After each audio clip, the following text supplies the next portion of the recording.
Hey guys, welcome back to Anime Gossips. This is my recap for the anime studio apartment, good lighting, angel included. The story begins with an angel who was advised to learn more about humans. Upon arriving on Earth, she realized the beauty that humanity has been enjoying, which made her feel happy. Then we see a loser boy named Shintaro, a young high school student going home late in the day. His day was really hectic. On his way home, a kitten came to give him some affection. Shintaro remembers he had picked up a kitten in front of their house when he was a kid, but eventually, a cat-loving neighbor took the kitten in and looked after it. Shintaro started living alone during his high school days, though he is getting used to it. Shintaro couldn't control his tiredness, so he fell onto the bed and dozed off that night. While he was sleeping, a white feather dropped into his apartment. The next morning, Shintaro wakes up by the alarm on his cell phone, finds himself some milk, then notices the window wide open. He moves closer and finds a girl lying on the floor. Shocked, he accidentally spills the milk from his hand onto the ground and onto the girl as well. He assists her and offers her a towel to dry herself while he is busy thinking. Shintaro offers the girl a cloth to cover herself. He is nervous and acts strangely. The girl introduces herself as Towa and they exchange names. Towa expresses her gratitude by complimenting Shintaro for his pure-hearted behavior. From there, Shintaro begins to have thoughts and feelings about Towa, admiring her beauty. They engage in extensive conversation about families, homes, and other topics. Shintaro asks Towa the reason for sleeping on his balcony, but all Towa can say is that she wants to express her gratitude to him. She tells Shintaro that he should request anything from her, but Shintaro has nothing to ask for. She feels sad to hear that, and with no other option, decides to cook despite having no ingredients. Then she decides to clean up Shintaro's messy apartment. After some time of fun together, Shintaro advises her to go back home, thinking that Towa ran away from home. He asks for the location of Towa's home, and she weirdly answers heaven. With a full explanation, Shintaro realizes he has been talking with a loco, a dangerous kind of runaway. Towa says she was sent to Earth on God's orders to study humans on behalf of all angel kind. Shintaro is confused, and in addition, Towa requests that she wants to stay there for a while. Suddenly, Shintaro's alarm rings, indicating work in 30 minutes. He realizes he has to go to work. They both head out. Shintaro tells her to go home and stop being a runaway. He still doesn't completely believe that Towa is an angel. At work, Shintaro doesn't enjoy himself. He has to leave work earlier. He pleads with his boss and heads towards his home. Suddenly, he thinks about the girl, wondering if she actually went home or not.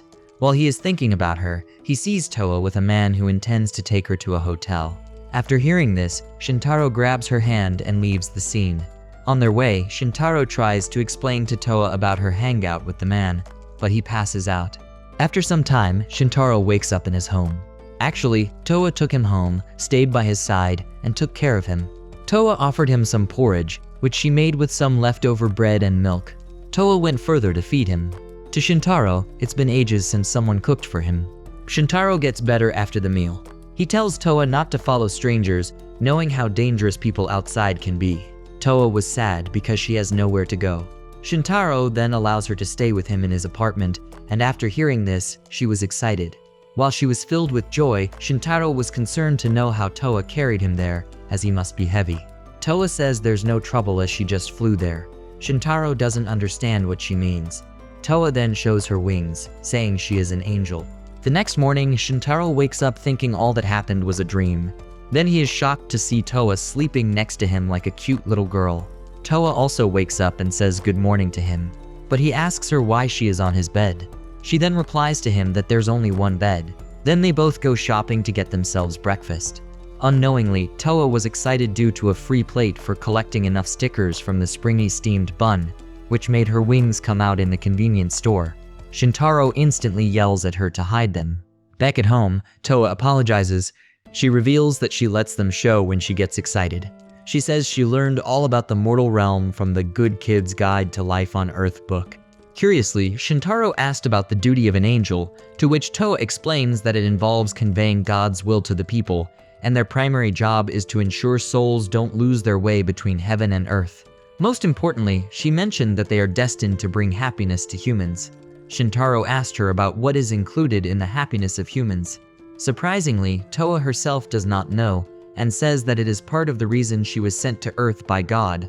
Towa enjoyed the steamed bun she bought from the convenience store. She told Shintaro that she would love to keep having the bun every day. Suddenly, Shintaro worries that he can't buy 2 of every meal at the convenience store, because the allowance he receives from his parents can't provide for both of them. As for him, he wants them to shop for food ingredients and day-to-day supplies, which she will be needing since she doesn't come with anything. Shintaro took Towa to a shopping mall where she thinks of it as a palace.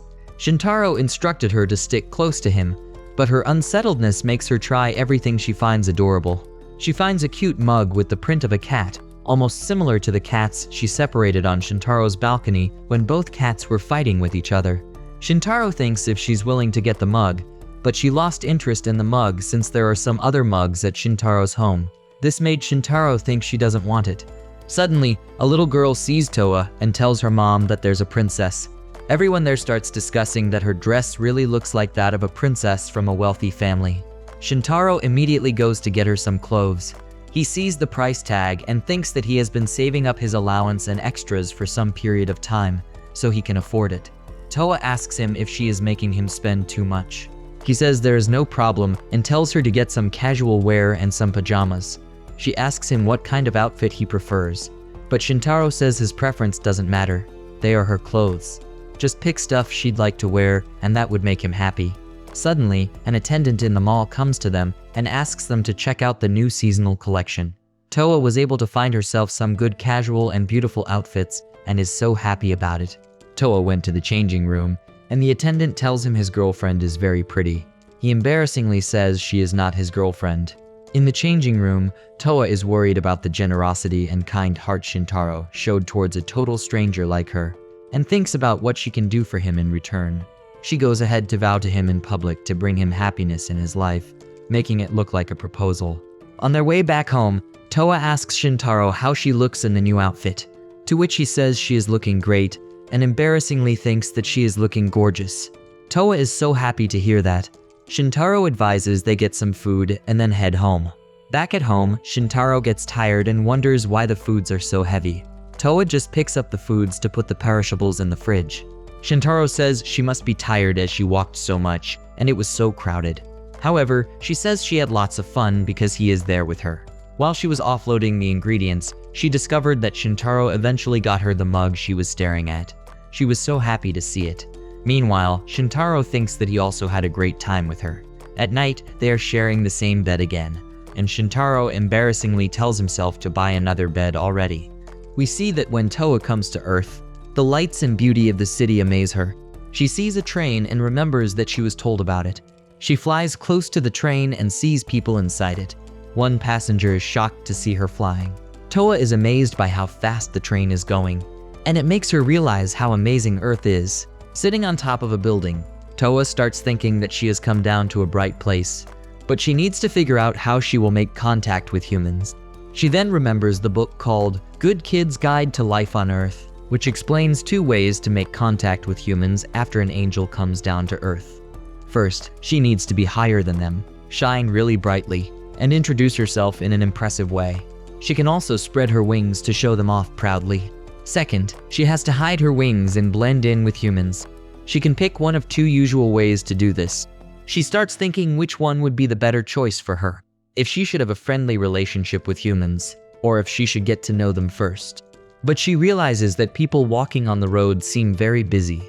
Towa looks tired, so she flies away to find a quiet place to rest. While flying, she is too sleepy and can't find the way back home. Then Towa sees a big mansion and finds a room with an open window. She thinks nobody is using it, so she decides to stay there for one night without bothering anyone.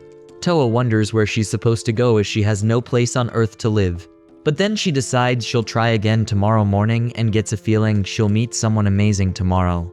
Back to the present, Towa explains to Shintaro how she ended up sleeping on his balcony. Shintaro is relieved because he thought something bad might have happened to her. Towa replies it's good because the room belongs to him. After the shopping trip, they have dinner together. Towa makes dinner for Shintaro, and he thinks he's being spoiled rotten, eating convenience store foods. Towa asks if she should feed him, but Shintaro refuses embarrassingly. They start eating, where Shintaro finds the food delicious, especially the potato dish. Towa seems happy as Shintaro likes the food. Shintaro is surprised that Towa can cook so many dishes. Towa says she learned them from the book called Good Kid's Guide to Life on Earth. Shintaro is amazed after eating the delicious food. As he enjoys the tasty food, he realizes he was used to eating convenience store food and bread every day. But this homemade meal was much better. He then remembers the moment when Towa tells him that she wanted to bring happiness into his life. Shintaro finds Towa to be cute, a great cook, and a wonderful angel. He wonders if it's really okay for him to have such a good life. Towa noticed that Shintaro wasn't eating his food, so she asked him if he didn't like the food. But Shintaro says it's not like that, and explained that he was thinking about how he could do anything for her. Towa appreciated his kindness and told him that he has already done too much by letting her stay in his room. However, she mentioned that there is something she wanted to ask him about after dinner. After dinner, Shintaro explains to Towa how to use the bath. He tells her to close the curtain first to avoid getting the wash basin and other things wet, and to make sure the curtain is inside the tub. After that, she needs to turn the dial on to get hot water. Shintaro says that if she wants to take a bath, she should use the rubber to fill up the tub. Towa thanks him for explaining everything. Towa begins taking a bath inside while Shintaro, who is outside, starts feeling uncomfortable because there's a girl bathing in his home, and it's making him feel strange.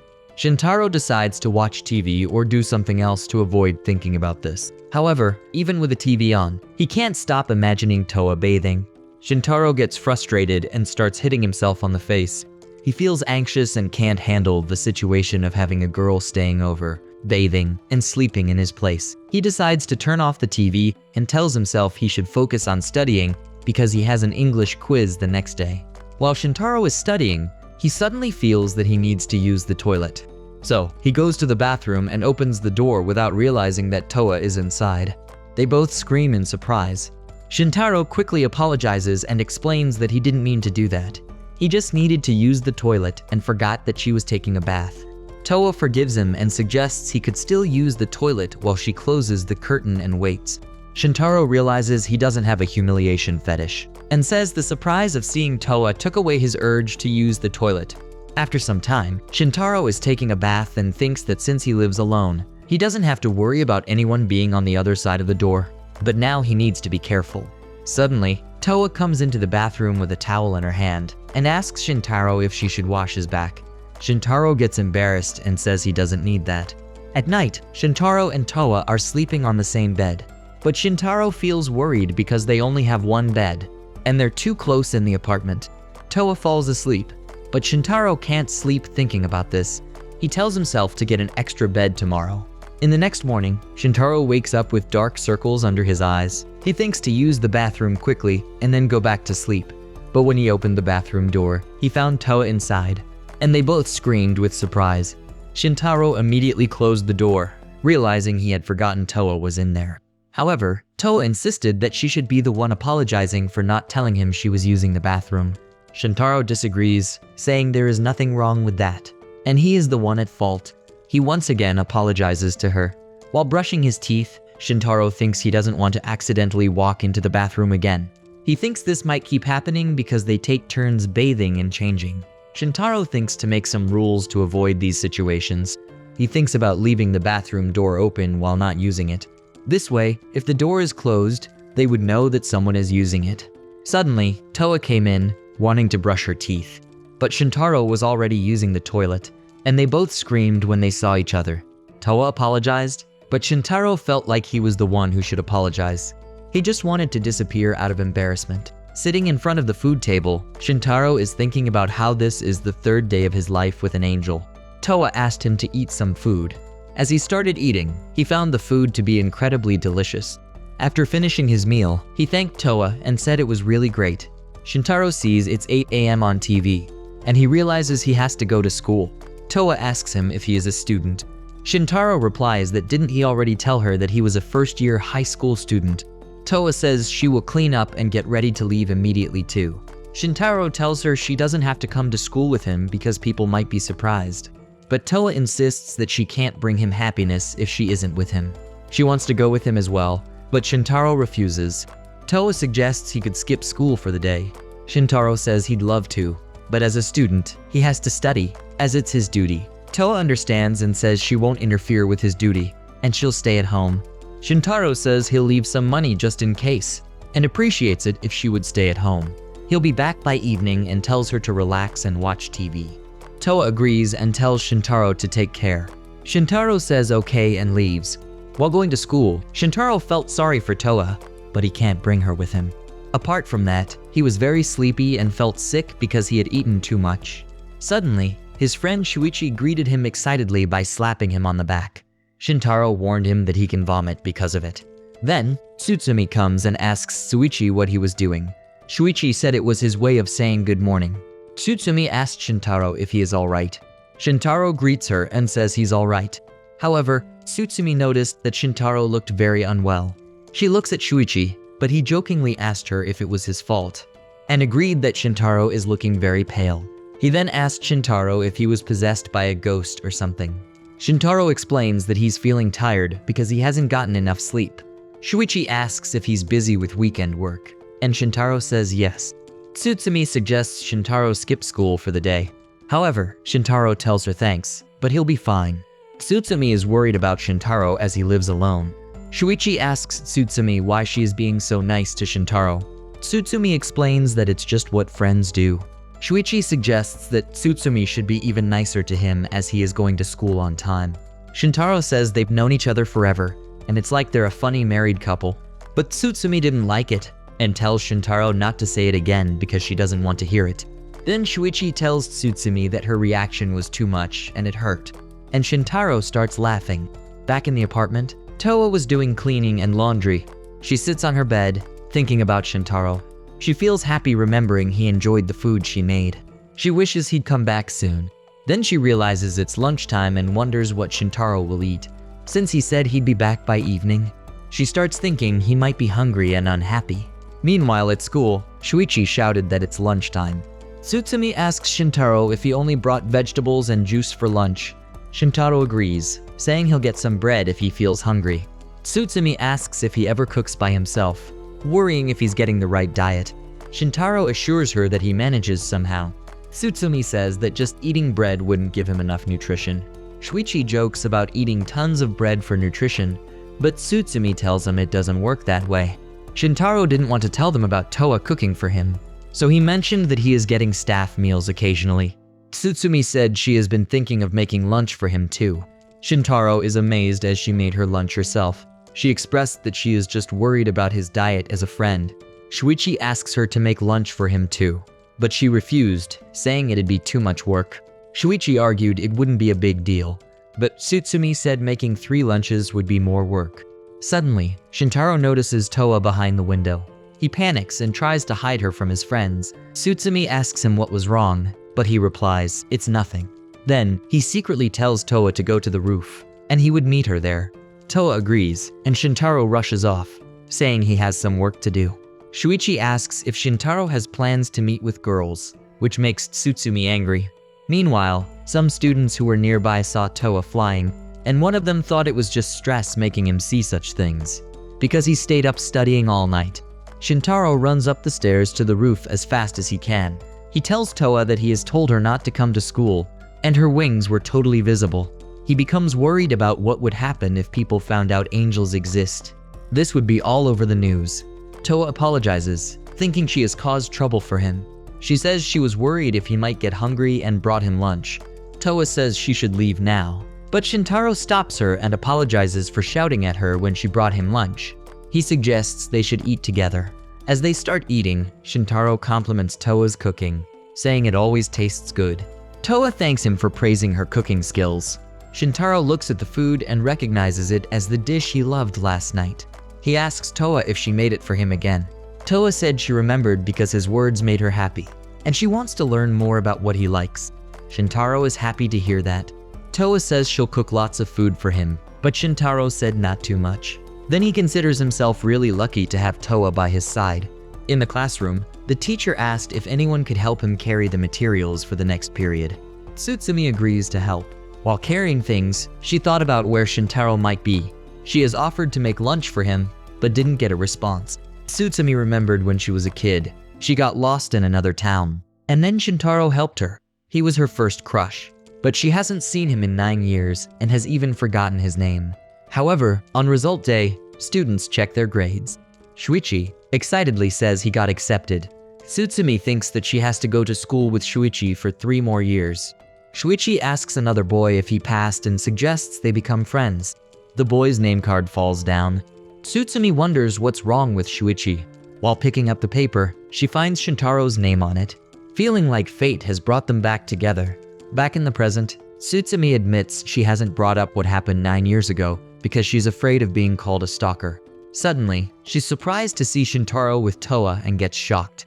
Meanwhile, Shintaro tells Towa to go straight home and not talk to any strangers. Towa asks him to come home soon. Tsurumi realizes Shintaro was really meeting up with a girl. Then, she's totally shocked when Towa takes out her wings and flies away.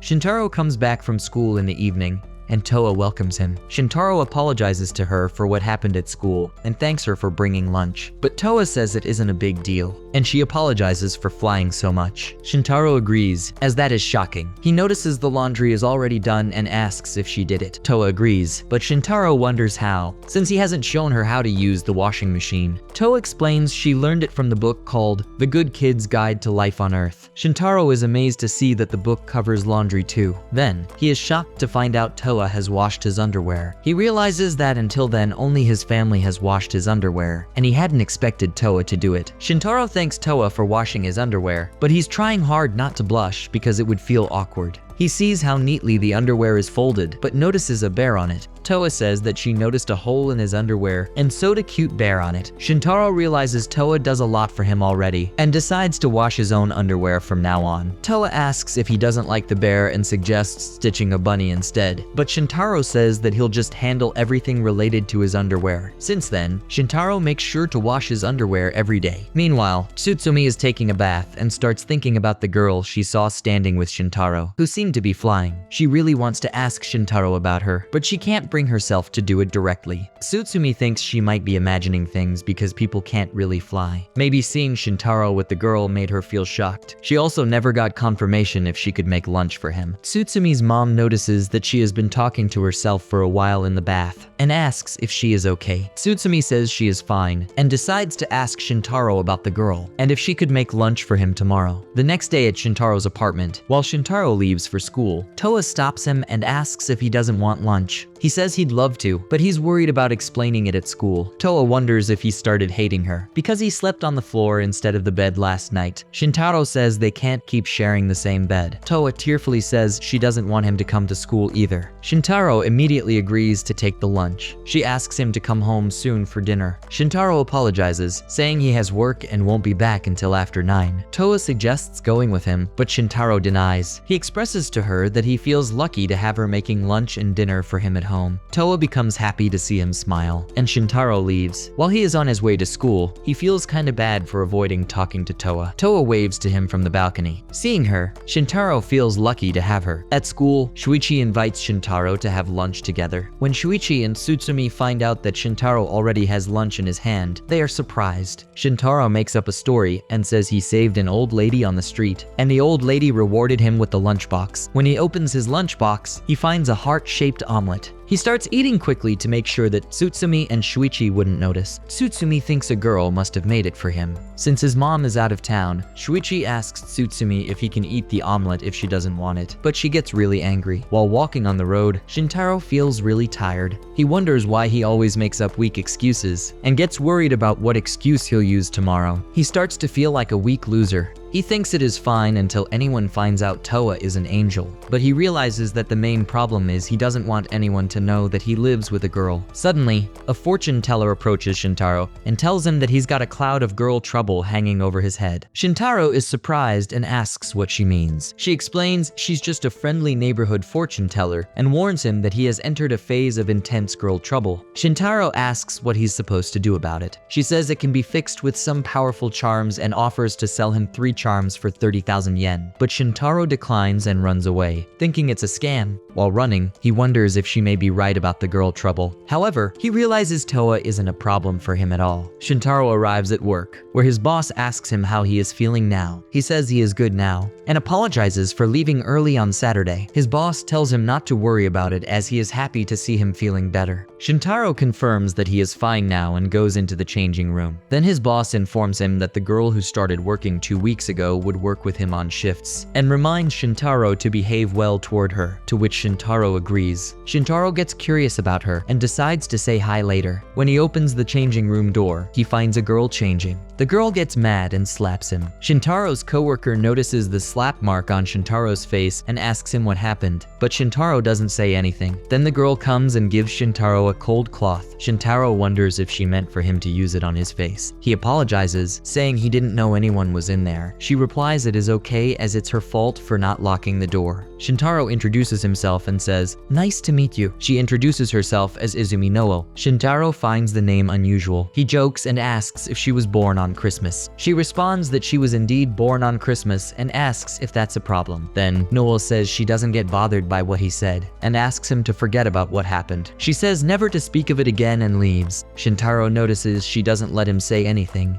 but he finds it good because he's worried she might complain about him. He feels relieved, thinking he can relax now. While serving, Shintaro still thinks about her wearing the dress he saw her in the changing room and tells himself to stop thinking about it since she said it doesn't bother her. He worries that Towa might call him mean and starts feeling bad for Towa. He remembers that he forgot about how he'll make excuses about Towa's lunches at school. Suddenly, their boss tells Shintaro and Noel that they can go home now and mentions there are new trial desserts in the break room fridge, which they can try and let him know what they think about later. They both thank him. Noel tells Shintaro that she can leave if he doesn't want to eat with her, but Shintaro refuses. She praises Shintaro, saying he does his job perfectly. Shintaro thanks her for the compliment. Then, she finds the parfaits in the fridge, and upon seeing them, Shintaro says the cherry parfaits look delicious. Shintaro saw Noel getting embarrassed by hearing the word cherry and asked if something is bothering her. She refuses and tells him to forget about it. Shintaro agrees and says he doesn't remember anything either, but he realizes it's not okay for a girl if she is being seen changing. He feels bad for being so insensitive. He informs her that the room is too cold and asks where the remote is. He sees her standing still and asks if she's okay because she's shaking. Shintaro tries to touch her, but she asks him not to touch her and tells him that she's a Yuki Anna, a kind of snow spirit. Outside, a kid complains that the ice cream is too hard, and someone else asks to turn up the temperature. Inside, Shintaro thinks angels are real, so Yuki Anna would be real as well. Noel realizes something and says she's just joking and reminds him that the cooling system is broken. Shintaro notices that the more panicked Noel gets, the stronger the snowstorm gets. Realizing it, he asks her to calm down and says he's alright with supernatural things. Another waitress wonders what's wrong with the cooling system, but their boss says he doesn't find any issues. Shintaro thinks they should leave the cafe, and then they leave from there. After reaching a distance, Shintaro asks if they're safe now, and Noel thinks they probably are. He finds that Noel is holding parfaits, and she says she wasn't thinking clearly and just grabbed them, and they start laughing together. Meanwhile, at the apartment, Towa is playing games and having fun.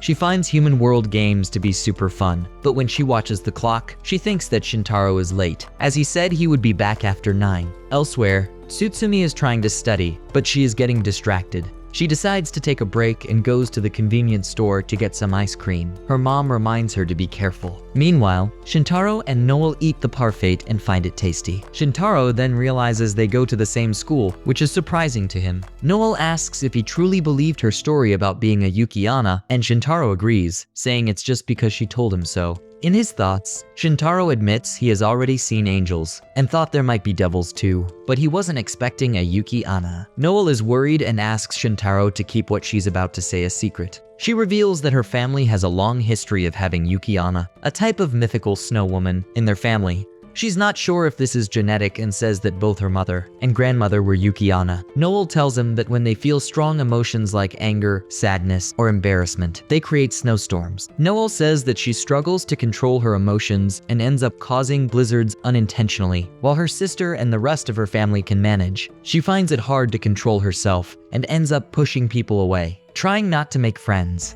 Noel says she was always alone and starts skipping school, but when she entered high school, she realized that she needed to change. She tells Shintaro that when she's at home, all she does is read manga or watch anime. Then she started working as a waitress to start talking with people, but it all gets messed up because he saw her changing. Shintaro tells her to stay calm because it's his fault for walking into the changing room, but Noel denies it, saying it's her fault for letting it bother her. She gets emotional and wonders why she always does that. Shintaro comforts her and says she is doing well as she greets customers with a smile, and tells her that even if people want to change, most of them don't actually do anything about it. Shintaro says he finds her amazing and she is not a lost cause. Shintaro sees Noel crying. He says sorry if he said something insensitive again. Noel reassures him that it's not his fault. She explains that it's the first time she's talked to anyone outside her family about being a Yuki-onna, and says that his comforting words mean a lot to her. Noel thanks him, and then asks if they can be friends, because she's never really had any friends before, and worries she might not be good at it. Shintaro agrees to be her friend. Noel then asks if he's sure because she's a Yuki-onna. Shintaro assures her it's not a problem and they're friends now. Noel then asks him to call her by her name, and if she can call him by his name, to which Shintaro agrees. Noel becomes happy as she finally found a friend. Shintaro asks her if Yuki-onna would melt and disappear if they were seen by others. Noel smiles and refuses, saying she will not disappear. Suddenly, they see a white feather and see Towa flying above them. Towa is happy to see Shintaro and says it's good as she found him. Shintaro responds that there is nothing good about this. Suddenly, Tsurumi comes there and gets shocked to see Towa flying.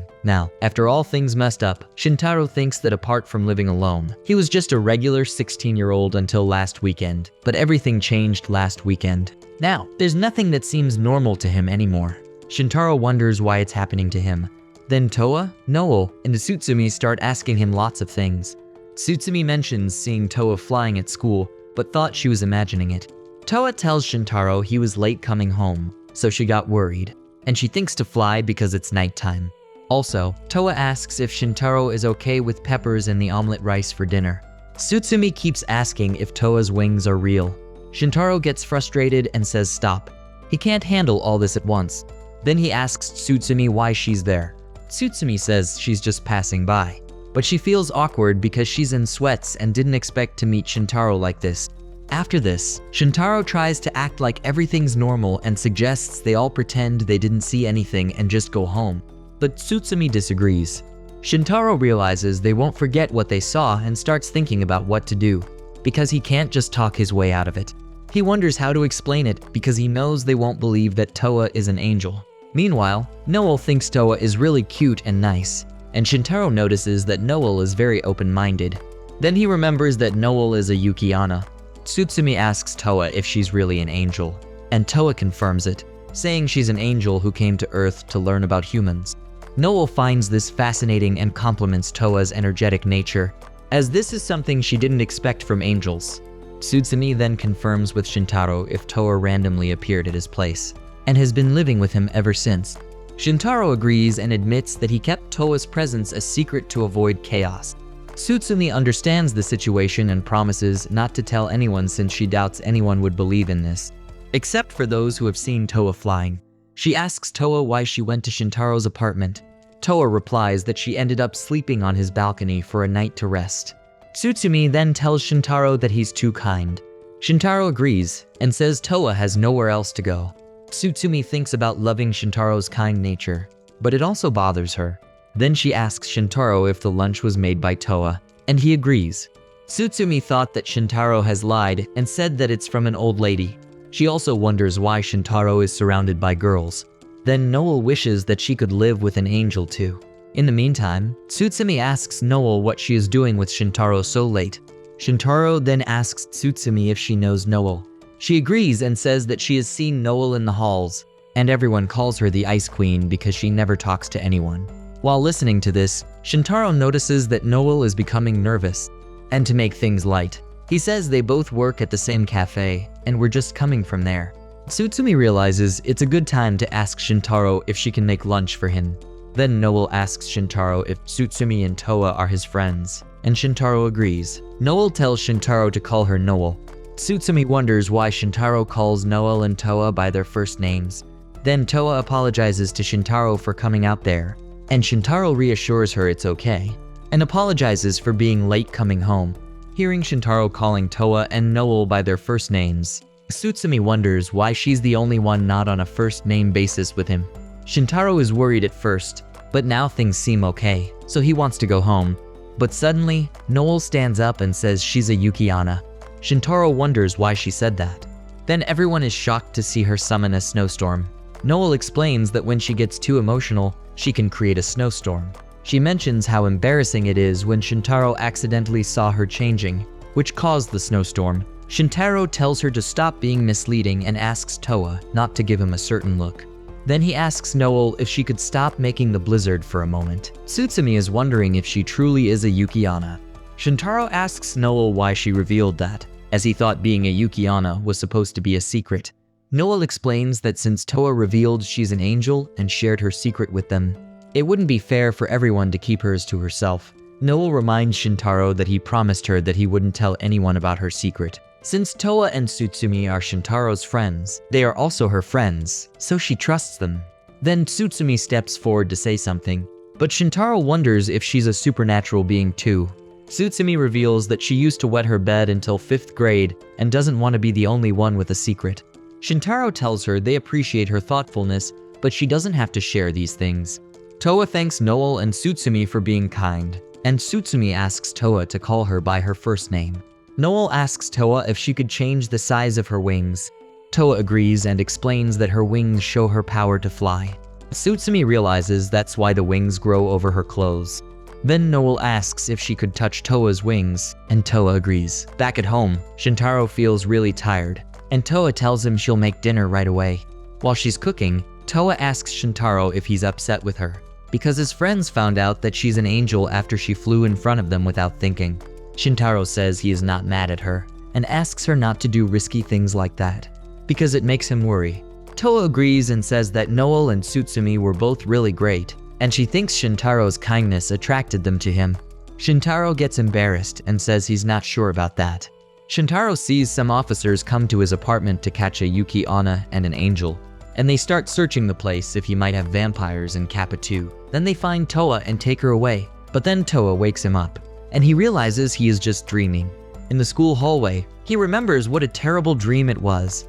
Tsurumi comes to greet Shintaro, but Shintaro notices that she has more dark circles under her eyes than he does.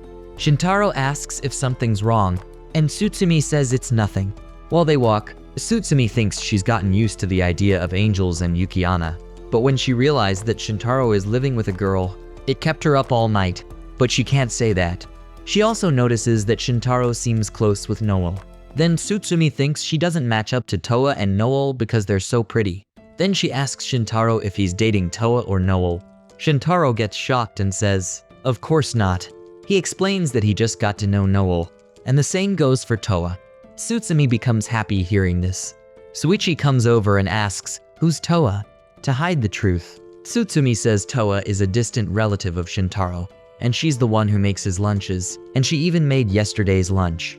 Suichi tells Shintaro he's lucky and suggests he should ask Towa to make his lunches too.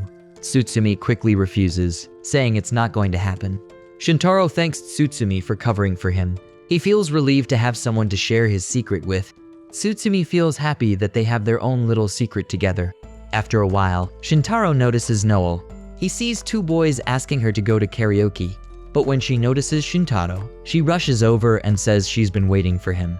Noel tells him they're friends, and suggests they walk home together because that's what friends do. They will grab a snack together and chat while walking. Noel further asks Shintaro how they should do the shared diary thing and offers to buy it for them. She thinks they should pick something they both like. Shintaro tells her he can't because he has to work today, and asks if she doesn't have a shift. Noel confirms she does. Shintaro suggests they walk to work together, but Noel declines, as it's her first time leaving school with a friend, and she wants it to be memorable. She suggests they save it for a day when neither of them has work, and Shintaro agrees. Seeing Noel act strangely, Shintaro wonders if this is what she meant by being terrible at friending. In the apartment, Towa is wondering what job Shintaro has. While she's thinking about it, she sees a cat and asks the cat if it knows where Shintaro works. Meanwhile, at the cafe, Shintaro is asked to refill the glasses at the drink fountain. Then Noel shows up and says hello to him. Shintaro is surprised because just yesterday she slapped him, but now she's being nice. Their boss sees them talking and asks Shintaro if they're dating, but Shintaro disagrees. His boss mentions that it's okay for staff to date, so he doesn't need to hide this if they are dating. But Shintaro insists they're not dating. Then the boss says that when he asked Noel about her schedule for next month, she wanted to work on the same days as Shintaro. This surprises Shintaro, and he says they're just friends. Shintaro's colleague asks him if he and Noel were really friends. She wants to be Noel's friend and asked about her hobbies, but Noel told her not to talk to her. Noel also warned her that if she got too close, something bad might happen to her. Shintaro wonders why Noel acted like a lonely person around strangers. Then his boss apologized for the question and asked Shintaro if he can help on the floor, as they were probably going to be busy tonight. Shintaro agrees. When Shintaro went to take orders, he was surprised to see Towa and Tsurumi together and asked why they were there. Towa explains that she asked a cat for his work address and followed it to his workplace, but lost it halfway, and luckily Tsurumi happened to pass by. Then Tsurumi tells him that she suddenly craved a parfait and didn't know Shintaro would be there, but in her mind, she was curious about his relationship with Noel, so she intentionally found his workplace. Then Shintaro asks for their order, but then an alarm rang, indicating he had to reach there. Tsurumi reassured him to go while she stayed with Towa. Shintaro thanked her and left. Seeing Shintaro in his work clothes, Tsurumi thinks he is looking too good. But then an old lady needed help, and Towa offered to assist her. Tsurumi told Towa to leave it to the staff because helping customers isn't Towa's job. Later, Tsurumi noticed Noel at work, and thinks that even though Noel and Shintaro might work on the same shift, they may not get enough time to talk as they have much work. Then Noel hurried to tell Shintaro that the angel was there, but Shintaro says he already knew. Seeing this, her boss calls her and praises her energy, but reminds her to stay focused at work. After that, Noel's mood changed, and she told Shintaro she couldn't be his friend at work, because she wasn't good at working and being friends at the same time. Shintaro says he understood, but Noel got mad and said they are strangers now. Shintaro wondered why Noel always thinks in extremes. After drinking cola, Towa tells Tsurumi that mixing melon soda with cola tastes really good. Then Towa asks what they should try next, but Tsurumi says she feels too full already and suggests ordering food instead. Towa sees cheese inside the Hamburg steak on the menu and gets excited because she's heard of Hamburg steak, but never with cheese, and says it must be delicious even though she has not tried it, to which Tsurumi agrees. Then Towa mentions that it's her first time at a restaurant on Earth, and she's learning a lot of things. Tsurumi asks if she wants to order the Hamburg steak, but Towa declines, saying she had already prepared dinner at home. Tsurumi thinks that she is a pretty girl and a great cook. Even though Shintaro said they weren't dating, it seems like they could be. Towa asks Tsurumi what Shintaro's job is. Tsurumi replies he works here as staff. Towa then asks if gig means job. Tsurumi asks what she thought it meant. Towa explained that in the Good Kid's Guide to Life on Earth book, she read, gig meant side gig, but she didn't know what side gig meant. She also asks why Shintaro works here as he's a student. Tsurumi explains that many students work part-time because their allowances aren't enough to cover their expenses. Then Tsurumi asks Towa if she can go to the restroom because she drank too much. While Shintaro is serving food to customers, he gets worried about Towa and Tsurumi, but he is amazed to see that Towa has started attending to customers. Shintaro quickly takes her away, and he asks her what she is doing. Towa replies that she thinks she can help him out to get his job done earlier, so that he can come home sooner. Shintaro tells her that he gets paid hourly, so he can't finish early, but Towa doesn't understand, so Shintaro says he will explain later. He tells her for now she doesn't need to work, as it won't change when he finishes. Towa asks Shintaro if he feels pressured to work more because she lives with him. She wonders if he feels he has to do extra jobs because of her. Shintaro replies that it's not because of her. He was already working before she moved in. He explains that his parents send him money, but he wanted to experience working while in high school. Towa points out that while Shintaro works, she doesn't do anything at home.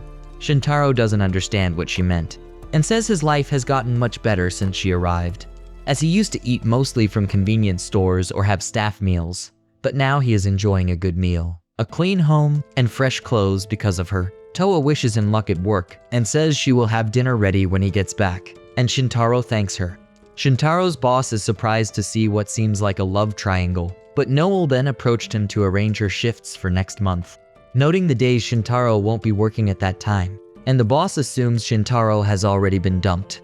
In the apartment, Shintaro notices that many things have changed since Towa started living with him. One noticeable change is that he has switched from ready-to-heat rice packs to using a rice cooker.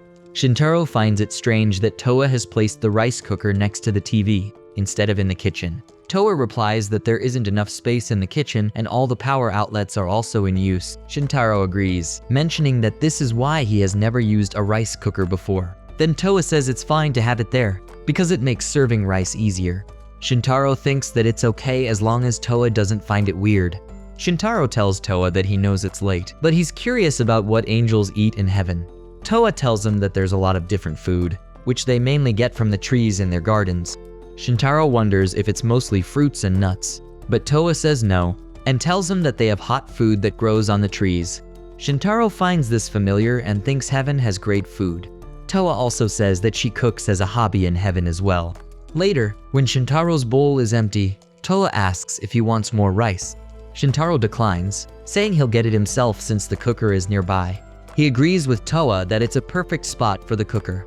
Elsewhere, Tsurumi has been thinking about Shintaro when he asks her for advice about Towa. She remembers that Shintaro mentioned that he wanted to take Towa somewhere, and he also mentioned that Towa doesn't have a smart card to use on buses or trains. So Shintaro asks Tsurumi if he should buy a smart card for Towa. Tsurumi tells him that it's a good idea but suggests starting with a paper ticket, so Towa can learn how the system works. Shintaro thinks it's a great idea and thanks Tsurumi for her suggestion. Tsurumi wonders if Shintaro will actually buy Towa a smart card. She imagines getting a smart card from Shintaro and making it a special item to pass down in her family for generations. Tsurumi remembers when she asked him if he lives alone, and he agrees because his parents moved abroad for work. Then she asks him why they didn't take him with them, and Shintaro explains that he only speaks Japanese and wanted to go to high school in Japan, so he decided not to go with them. Tsurumi asks if he lives in a dorm or boarding house, but Shintaro says he lives in an apartment because his aunt has one available. Shuichi thinks it's cool, but then Shintaro explains that his parents wanted him to live with relatives, but somehow he managed to convince them to let him leave alone and go to this school. Tsurumi asks why he chose this school. Shintaro says it's close to his aunt's apartment and also matches his academic level. Tsurumi is grateful to Shintaro's aunt for everything because it's amazing that they got to meet again, and they are now classmates.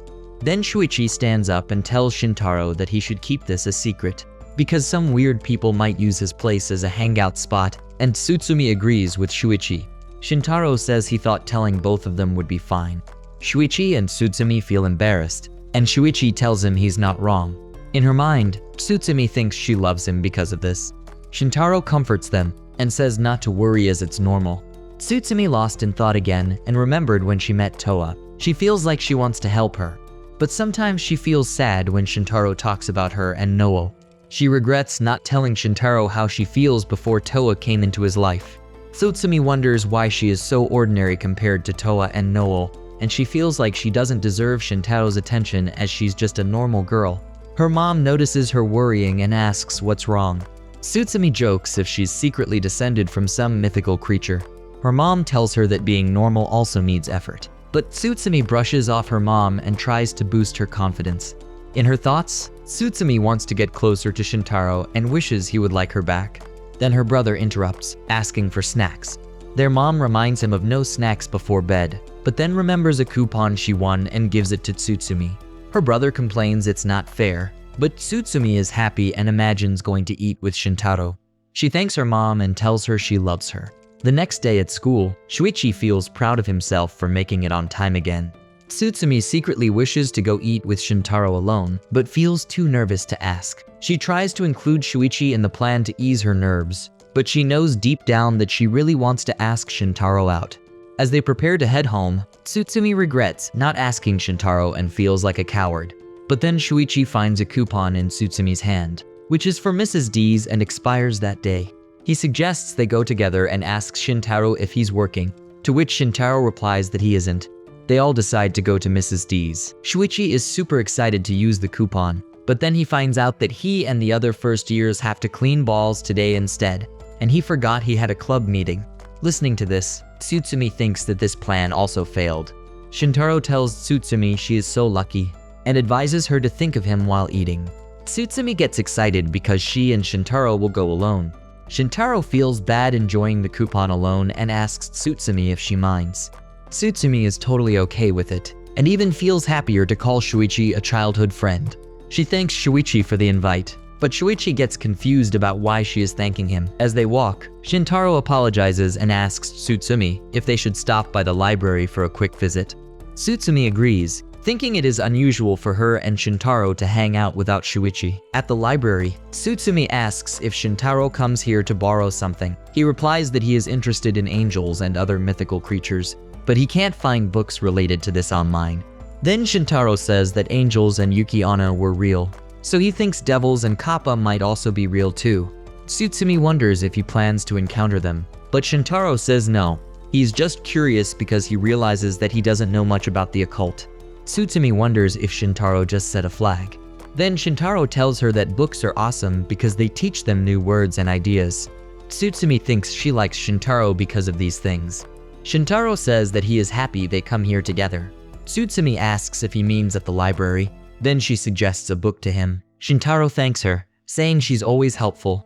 Tsutsumi tells him that maybe it's because she takes care of her little brother. Shintaro tells her that she's bold and honorable, but Tsutsumi thinks that's not the best compliment for a girl. Shintaro mentions the time at the park when Tsutsumi revealed her secret to help others feel better. Tsutsumi tells him not to bring it up, as it's not something she's proud of, and Shintaro agrees to forget about it. After reading books for a while, Shintaro says he is too sleepy for all these big words, and Tsutsumi finds it cute.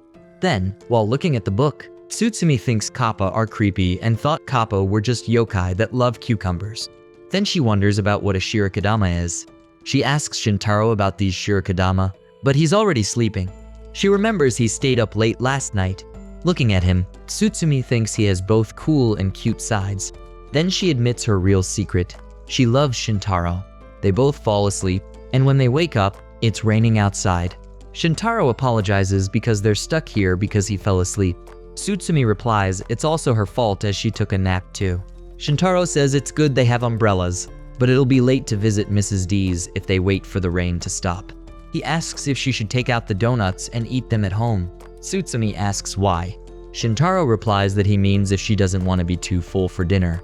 Tsutsumi leaves, saying everything's okay and she'd definitely eat those donuts with him. Shintaro is surprised to know that she likes donuts so much, so he decides to join her. While they're walking, Tsutsumi realizes that it isn't the right time for donuts. Suddenly, a kid falls, and Tsutsumi asks the kid if he is okay. She notices the kid's umbrella is broken. The kid says he needs to go home to get a new umbrella, but then he will be late for cram school. Tsutsumi gives her umbrella to the little kid, and the kid leaves, saying thanks to her. However, now Tsutsumi and Shintaro ended up sharing an umbrella. Realizing it, she says sorry to Shintaro for giving hers away. Shintaro says there's no need for that and tells her that she is amazing. But Tsutsumi wonders if he meant she is amazingly stupid. Shintaro asks what they should do now. Should they buy a new umbrella or share his? Then Tsutsumi asks if it's okay to share his umbrella, saying that they're almost at Mrs. D's. She wonders why she can ask that, but not be able to invite him for donuts. Eventually, she suggests buying an umbrella, but Shintaro insists on going straight to Mrs. D's. Tsutsumi feels lucky to be so normal and enjoys their time chatting and eating donuts together. The next day at school, Shintaro and Noel both don't have any work, so they can leave together like they plan. Shintaro is a bit worried because he thinks they won't have any topic to talk about. They leave school together, and Noel starts talking about an anime she likes, saying it's about someone being reborn in another world, and the main character is really cute and capable. She shows Shintaro the anime and asks if he knows about it. Shintaro says he checked out the manga's free trial. Noel tells him the anime is based on the manga and suggests he should watch it since it's available on many streaming sites. And also she asks him to wait if he can, as there's going to be a rerun soon. Then Noel remembers they forgot to buy diaries for their shared diary project. She asks Shintaro where they should buy them. Because friends are supposed to do the shared diary thing, Noel asks Shintaro about what kind of notebook would be good. But Shintaro stops her because he needs to tell her something. Noel is surprised because she didn't know that shared diaries weren't real. Shintaro tells her that shared diaries aren't legendary dragons, and he thinks elementary school girls still exchange diaries. Noel asks him if shared diaries are real, and Shintaro tells her that they are not entirely fictional. Later, 3 students sitting together notice Noel and wonder if she is from class 3, because they haven't heard her talk before. As they walk, Noel asks Shintaro if grabbing a bite on the way home is also a fictional event. Shintaro thinks it's pretty normal. Then Noel rushes to get 2 ice creams and offers one to Shintaro. Shintaro is surprised and asks if he could have it, mentioning that he hasn't had one in a long time. After eating it, Noel realizes she can't handle it because her tongue feels really cold. Seeing Shintaro's surprised expression, Noel asks if he just thought of her as a Yuki-onna. How could she feel cold? Shintaro apologizes and says he kinda did, and then they both start laughing. After finishing the ice cream, Shintaro shows Noel where to throw away the trash. While walking, Noel says she is happy they had that ice cream, and mentions she has thought about getting pork buns or little nuggies, but decides going halfsies is more of a friend thing to do. She says that she spent so much time last night thinking about what to do after school today. Shintaro is surprised to listen to that, as she started planning it from last night. Noel explains that it was a special day because it was her first time leaving school with a friend, and she was so excited, which made it hard for her to sleep. She mentions that she has been sleep-deprived this week. Shintaro asks if it's true, and Noel confirms it, saying the night she told him about being a Yuki-onna, her heart was racing even after she got home, as she had never opened up like that before. Shintaro says he understands, and mentions he has not been himself that night either. Then Shintaro tells Noel about a strange dream he had, and she asks him what it was about. He describes seeing a kappa in his dream, which makes Noel laugh because she was relieved that it was not a dream. Noel thanks Shintaro for everything he does. On their way home, Shintaro says he has to turn left at a certain point, and Noel agrees. But then Noel reminds Shintaro that next time, it would be his turn to buy ice cream. Now Noel has reached home and starts to blush as she remembers Shintaro saying, "See you." Back in the apartment, when Shintaro opens the door, he sees Towa and a little girl changing clothes. But then he realizes there's another angel in his apartment. Then the little one gets mad and slaps him. Then she tells him she is right to be worried about Towa, and she will take her back to heaven right at that moment. Hearing that, Shintaro is shocked. In the same morning, Towa is feeling really happy and singing about making Shintaro's favorite stewed veggies for dinner.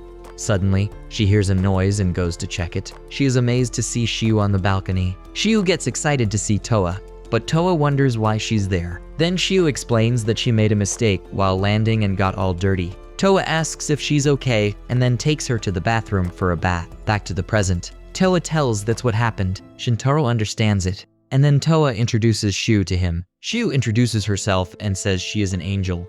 Shintaro tells her it's nice to meet her, but Shiu interrupts and says goodbye. She then urges Towa to leave through the window, but Shintaro warns them not to fly from the balcony because it could cause chaos if anyone sees them. However, Shiu insists they should hurry home. Towa tries to calm her down and offers her some milk. After Shiu finished drinking milk, Towa asked if she felt calmer and if she liked the milk. Shiu replies yes, she likes it. Shintaro then wonders if there are angels as tiny as Shiu, and thinks it also makes sense since Cupid's basically a baby. Then Towa asks Shiu why she suddenly came there and reminded her that they are not allowed to come to Earth. Shiu replies that she got permission from God, and she was also worried about Towa since they hadn't contacted for a while. However, Towa was surprised that Shiu found her so quickly. Shiu replies that it's obvious she sensed her aura, because she's her junior. Shiu then tells that she didn't expect Towa to be living in such a dump place, but Towa defended the place and tells her that it is Shintaro's home. When Shiu heard Shintaro's name, she asked who he is, and if he was a man. Towa confirmed he is, but Shiu got shocked and informed Towa that she couldn't live in a man's home, because men are just perverted. Then Towa assured her and said that Shintaro is a nice person and mentioned she also makes dinner for him. Shiu got shocked that Towa cooked for a man and asked if she did his laundry too. To which Towa replies yes, Shiu has been wondering who the human is sitting next to them this whole time. Then Towa tells her that he is Shintaro. Shiu gets angry at Shintaro and calls him a punk, but Towa asks her not to say that. Shintaro apologizes for not introducing himself earlier and asks what Shiu thought he was. Shiu admits she thinks he's a pervert. Shintaro defends himself, saying it isn't his fault. Shiu gets really mad again and asks Shintaro if Towa is being forced to cook and clean in such a terrible place. She thinks it's awful and also wrong. But then Towa steps in and tells her that she's doing it because she wants to, and asks Shiu who taught her to talk like that, and calls her a bad girl. Towa tries to calm Shiu down by offering her milk again, but Shintaro doesn't think that's a good idea. Shintaro is surprised when Shiu drinks the milk because he didn't know she liked it. After drinking the milk, Shiu tells Towa it's time to go home, but Towa says she can't because God sent her to Earth to learn more about humans. However, Shiu doesn't like the idea of Towa staying inside the small room, so she suggests they should at least go outside for now. But Towa says Shintaro tells them it is dangerous. Shiu doesn't understand why it's dangerous, as if Towa needs to learn about humans. Then Towa has to go outside. Then she asks Towa what exactly she needs to learn about humans, and tells her that being trapped there isn't right, as she is above that kind of treatment that Shintaro is giving her. Shiu says she wants Towa to come back to heaven with her right away, but Towa says God chose her to represent all angels on Earth. Shiu suddenly starts paying attention to Shintaro instead of Towa. Then, Shiu moves closer to Shintaro and mentions she's sure that he also has doubts about living with Towa. But Shintaro disagrees and says he doesn't have any doubts about Towa. Then Shiu tells him that Towa lives in a completely different world from humans, which is far different from commoners like Shintaro.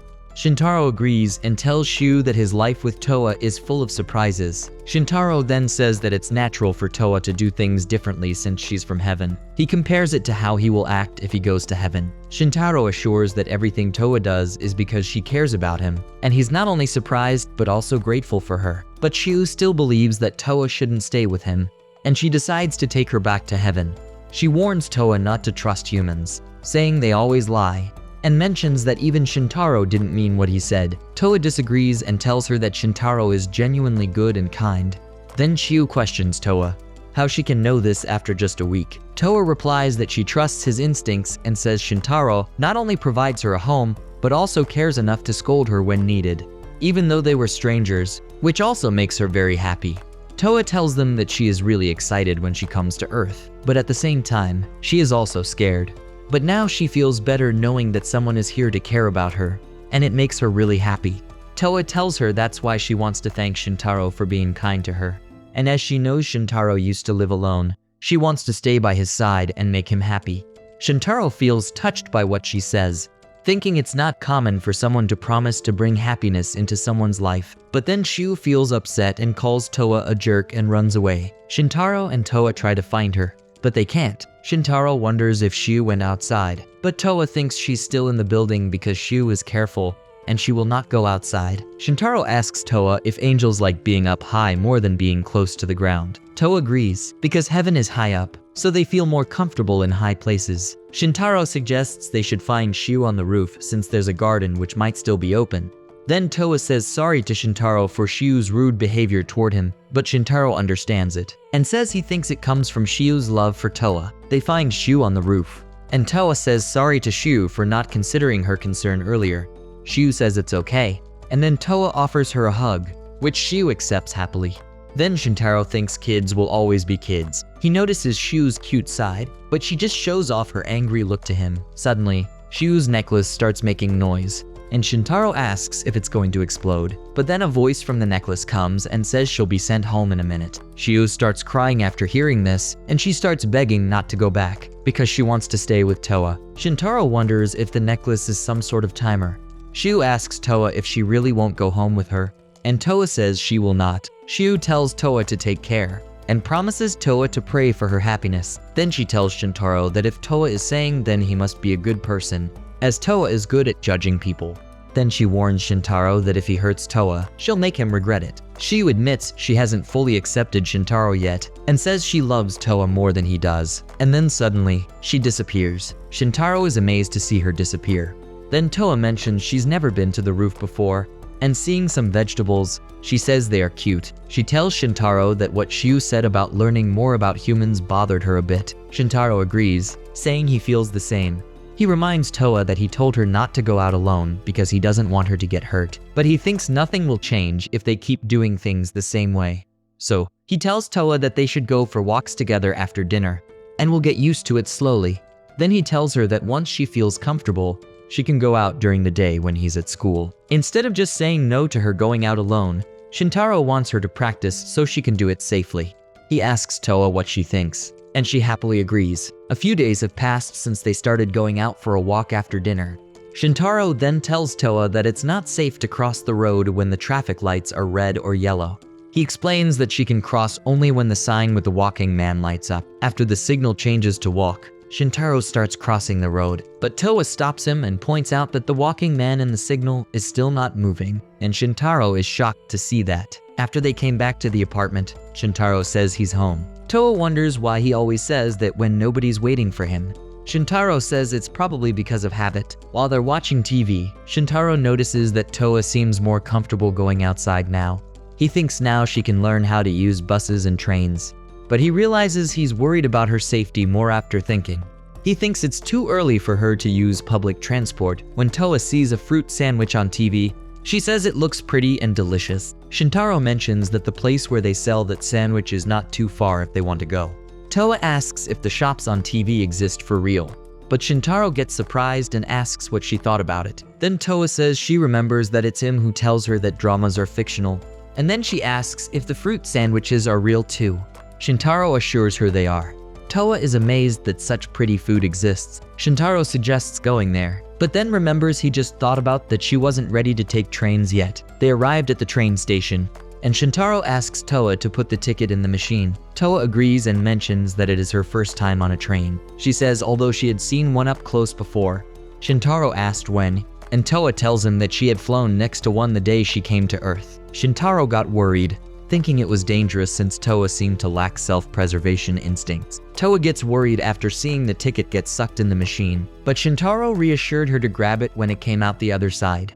Then Towa enjoyed the view during the train ride, but when they were getting off, she noticed the ticket didn't come out. Shintaro explained that it's normal, and there is no need for a ticket when getting off the train, so it's okay. As they reach the town, Towa says the town is so full of life. Shintaro agrees and warns her to be careful and not to get lost. Then he points out a direction, thinking the shop is that way. Towa immediately starts running in that direction, but Shintaro stops her, telling her to be careful. Then Towa grabs his hand and suggested they should go together. Shintaro gets surprised to see her holding his hand, but realizes she is actually holding his wrist. They go to the store and buy a fruit sandwich. Towa is surprised to see that it is the same shop they saw on TV. Then they sit down at a place and start eating. Shintaro tells Towa that it might be his first time trying a fruit sandwich, and then he asks Towa if she likes it. But when he sees Towa enjoying it so much, he realizes he doesn't need to wait for an answer. Shintaro finds Towa looking really cute while eating, and he is happy they come to town. After that, they visit many shops and enjoy the beauty of the town. Then they reach a lake and Towa gets amazed to see it. As she finds it so beautiful, Shintaro asks Towa if she wants to walk by the lake, and Towa replies yes. Then Towa sees a big swan, but Shintaro explains they are actually swan boats. Towa mentions that she read about a play called Swan Lake when she was in heaven, and it was a beautiful love story.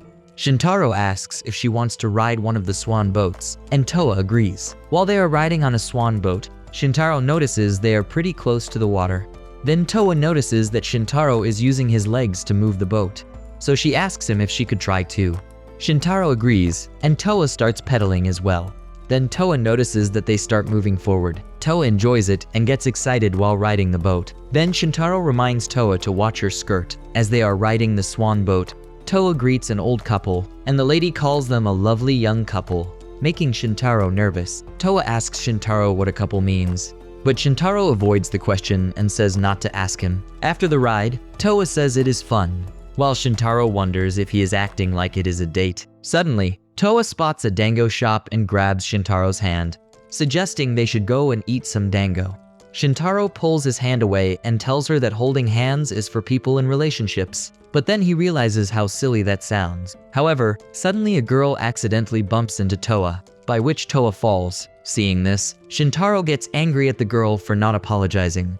Towa says that the girl might have something important to do. Then Shintaro apologizes to Towa for everything, admitting he sometimes feels humans are selfish. Towa tells him that caring for himself is important to care for others, making Shintaro think she's too kind. He expresses his gratitude for meeting her and suggests they should go get those dango, and Towa agrees. After a while, Towa and Shintaro head home from the city.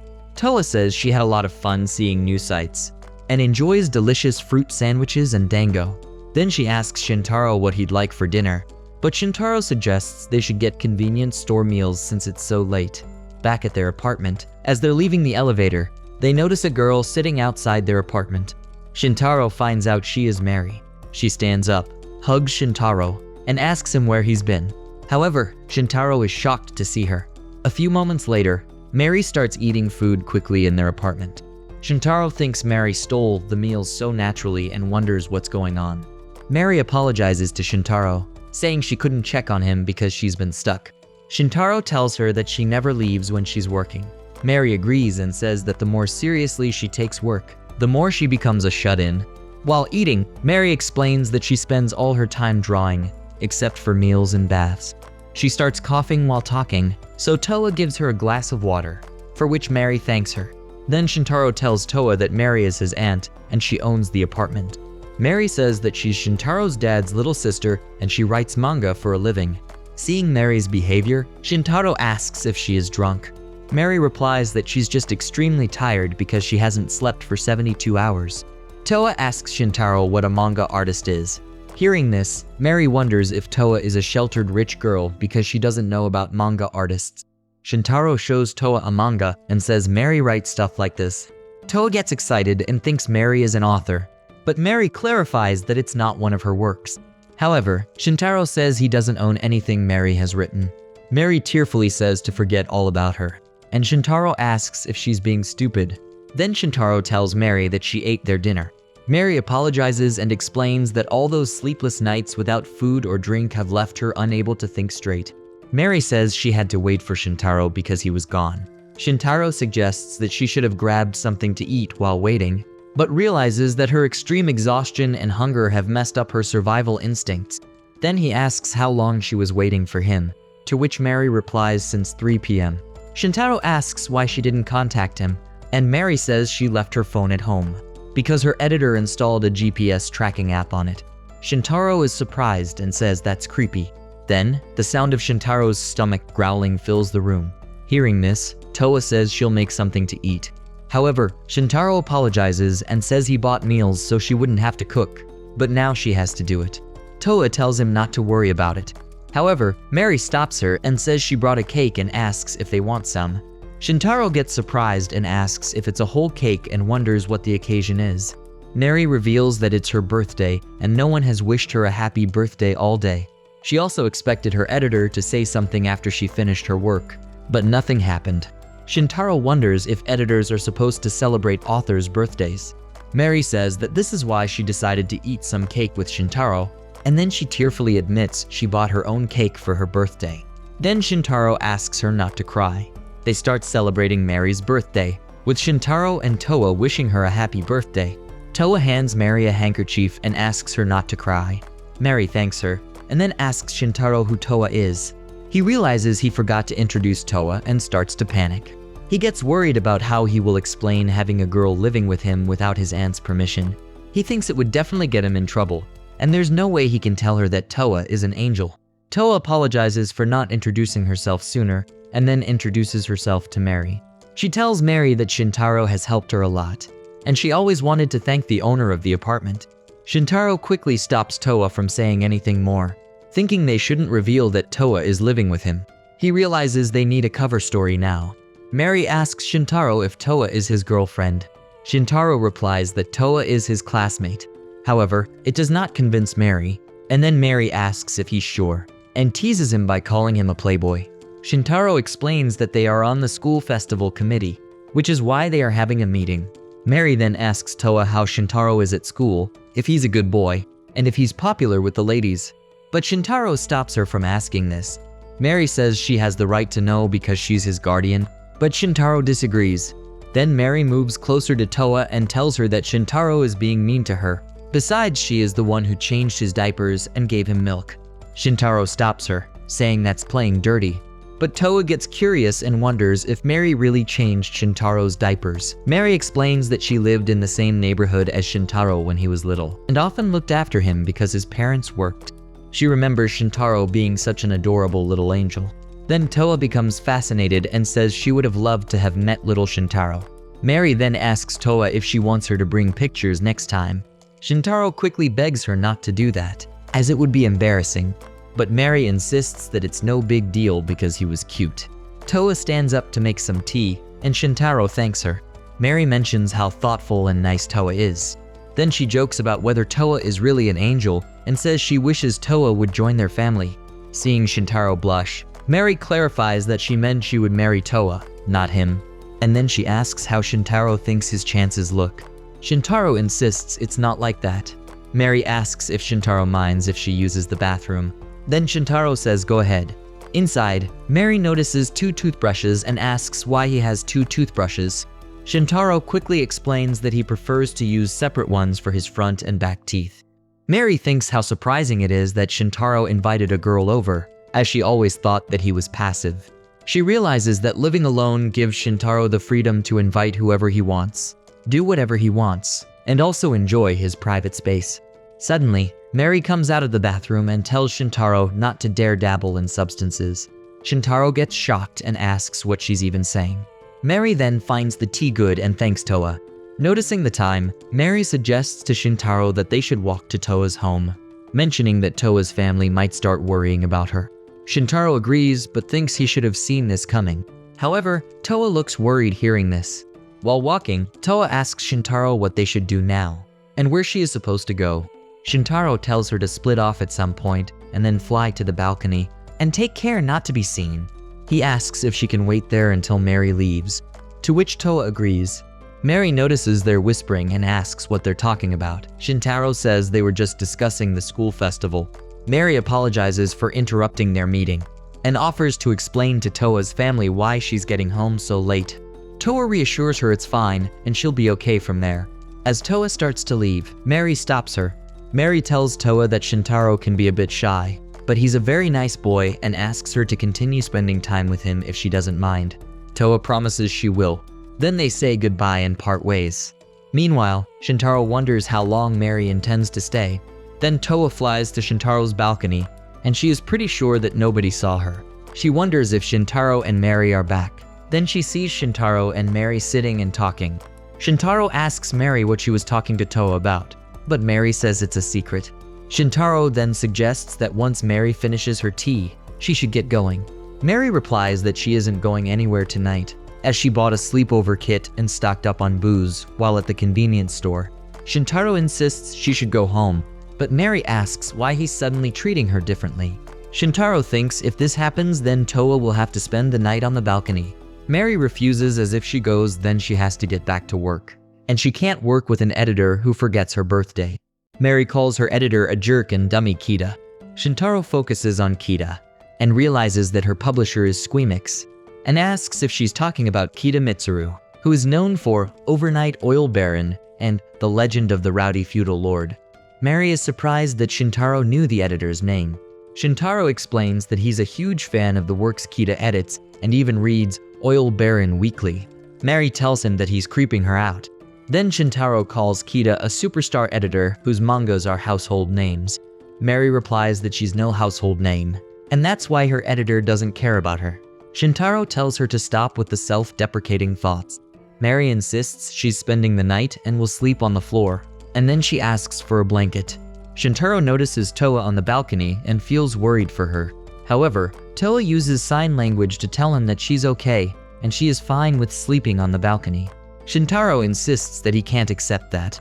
Then the doorbell rings, and Shintaro wonders who could be visiting so late at night. As he moves to open the door, Mary stops him, saying she felt a new type flash. But Shintaro ignores her and opens the door. He is shocked to see Kita, who is making a scary face. Kita then tells Mary she found her. Mary asks Kita why she is there. Then Kita explains that she searched all the places where Mary might go, and then remembered Mary had bought an apartment when she was the flavor of the month. Shintaro is surprised to find that Kita is a woman. Seeing Shintaro, Kita asks who he is. Mary jokingly replies that he is her son, and Kita gets confused. Shintaro clarifies that he is Mary's nephew, and that he is currently renting the apartment from her. He then thanks Kita for looking after his aunt. Then Kita tells Mary that if she had known Mary was looking after her teenage nephew, she wouldn't have locked her up for 2 months. Mary admits that she also forgot to mention it. Kita says Mary will check on Shintaro regularly from now on, but Shintaro insists that it is not necessary. Kita calls Mary, but Mary starts apologizing and promises to do her work. However, Kita wishes Mary a happy birthday. Mary is amazed that Kita remembered her birthday. Then Kita explains that she bought a cake and went to Mary's place, but she panicked after finding it empty. Mary is impressed to see that Kita came for her despite being so busy. Then Kita tells her that although her schedule is packed, she doesn't waste time on authors she doesn't care about. Mary feels touched and says she knew all along that Kita cares for her.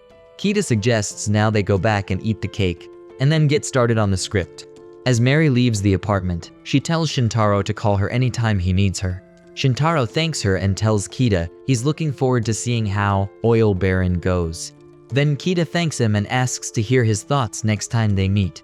After Mary and Kita leave from there, Shintaro feels relaxed. Then Towa enters, and Shintaro apologizes to her for messing up everything. Towa tells him not to apologize and mentions that Mary seems like a fun person. Shintaro admits that Mary has usually behaved better. Towa says she's happy to see Shintaro around his family for the first time, and thought it was cute how he blushed so much. Shintaro asks her not to tease him, and Towa reassures him that she isn't. The next day, Shintaro completes his work, and thinks he needs to get home quickly since Towa has dinner ready for him. As he's walking, a pretty girl bumps into him, but Shintaro gets concerned and asks if she's okay. Then 2 men seem to be approaching the girl, but the girl quickly tells Shintaro that she's being pursued and asks for his help. Shintaro grabs her hand, and they run to escape. The men call after them, saying they just want to return her book. They stop at a place where Shintaro thinks that this feels like a scene from a manga, where the hero saves a pretty girl on the run. The girl then starts smelling Shintaro, which surprises him. She tells Shintaro that he smells nice and delicious. Shintaro says he just finished his shift at a restaurant, and that's why he smells like food. Then the girl thanks him for helping her. He asks why she was on the run and who the men were. The girl explains that she was just walking when they started chasing her, and she doesn't know why. She speculates they might be descendants of Professor Helsing, her archenemies, who continue to plot evil against vampires 134 years after Abraham Van Helsing. Shintaro is shocked and asks if she just said vampires. The girl confirms it, and says they are descendants of Van Helsing who have crossed the seas to the Orient to wipe out vampires. However, Shintaro is still processing and remembers that he thought he might meet a devil or kappa one day, but instead, he met a vampire. The girl proudly declares herself as a vampire and introduces herself as Lilishka, the latest of the noblest bloodlines from Transylvania, the ultimate being, and the peak of all creation. Hearing this, Shintaro thinks about how he lives with an angel and has a friend who is a Yukiana. Then he helps a girl on the run who turns out to be a vampire. He wonders why all this is happening to him. Shintaro gets shocked to see Lilishka's colored contacts fall. Lilishka explains to him that her eyes must have dried out from all the running. Then she removes the eye patch from her right eye and reveals her red eye. She explains that it's proof of her thirst for red blood and that she is a vampire. However, she panics after another contact lens falls, and then she mentions that they cost 1,500 yen each.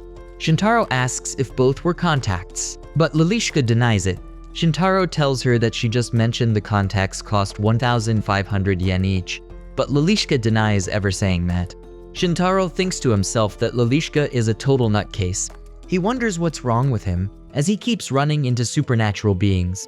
He thinks he isn't a magnet for demi-humans, but then realizes that he still can't ignore a girl in trouble. Then Shintaro asks Lilishka if they should walk to her home, or if they should go to the cops. Lilishka replies that there's no need to go anywhere because she knows a safe place nearby. She then asks Shintaro if he would take her there. They arrive at a cafe, and Lilishka tells him that this is where she works. He wonders if high schoolers are even allowed to work as maids at a cafe, and worries about keeping Towa waiting. After that, Shintaro leaves, saying goodbye to her. Back at the apartment, Shintaro tells Towa about the vampire girl he met. He says that the girl is claiming that she is one, and says it seems like main character syndrome. Towa asks what main character syndrome is. Then Shintaro explains that it's when someone has wild fantasies that the world revolves around them. Then they say goodnight to each other and go to sleep. Later that night, Lilishka sneaks into Shintaro's apartment and starts licking his neck. It wakes up Shintaro, who screams in shock. Hearing the sound, Towa also wakes up and asks what's the matter. She sees Lilishka and wonders if they have a guest. Shintaro tells Towa that Lilishka is no guest, and she is the girl he was talking about during dinner. Shintaro then asks Lilishka what she is doing there. Lilishka replies that she tracked his scent because she couldn't forget it, as he is the first person whose scent has bothered her so much. Shintaro then asks Lilishka where she came in from, to which Lilishka replies, "From the balcony." Shintaro shouts for the police and calls Lilishka a trespasser. Then Shintaro asks Lilishka to leave, but she replies that she can't, and she is not going until she gets another lick, or at least one more sniff. Shintaro thinks that Lilishka doesn't have main character syndrome. She's just a creep. He again asks her to leave, but he wonders how she even got onto the balcony. Towa gets excited as she has never met a vampire before. She says it's a pleasure to meet Lilishka. Shintaro reminds Towa that Lilishka just claims to be a vampire. Then Shintaro sees Lilishka flying and showing vampire-like teeth. He asks if those teeth are real, and Lilishka replies that they are. Shintaro gets frustrated and realizes that he actually ran into a real vampire. Lilishka mentions that this is what she has been saying all along. Then Shintaro asks her about her contacts. Lilishka explains that she is a Japanese vampire, but wishes she were an actual European vampire, so she wears them. Shintaro finds this misleading and accuses her of pretending to be something she's not. After introductions, Shintaro tells Lilishka to leave again, but she refuses. She promises not to drink his blood, and now she just wants to smell him for a while. Shintaro disagrees and asks if she bite him earlier. Lilishka replies that she didn't bite him, she only nibbled. She claims to be a vampire who respects boundaries and won't drink blood without permission. Then Lilishka reveals that she has chosen to live blood-free and doesn't need blood to survive. She can quench her thirst with similar red liquids. Shintaro asks if she means drinks like red wine or tomato juice. Lilishka replies that she drinks Welch's. Shintaro is surprised that she drinks yummy grape juice.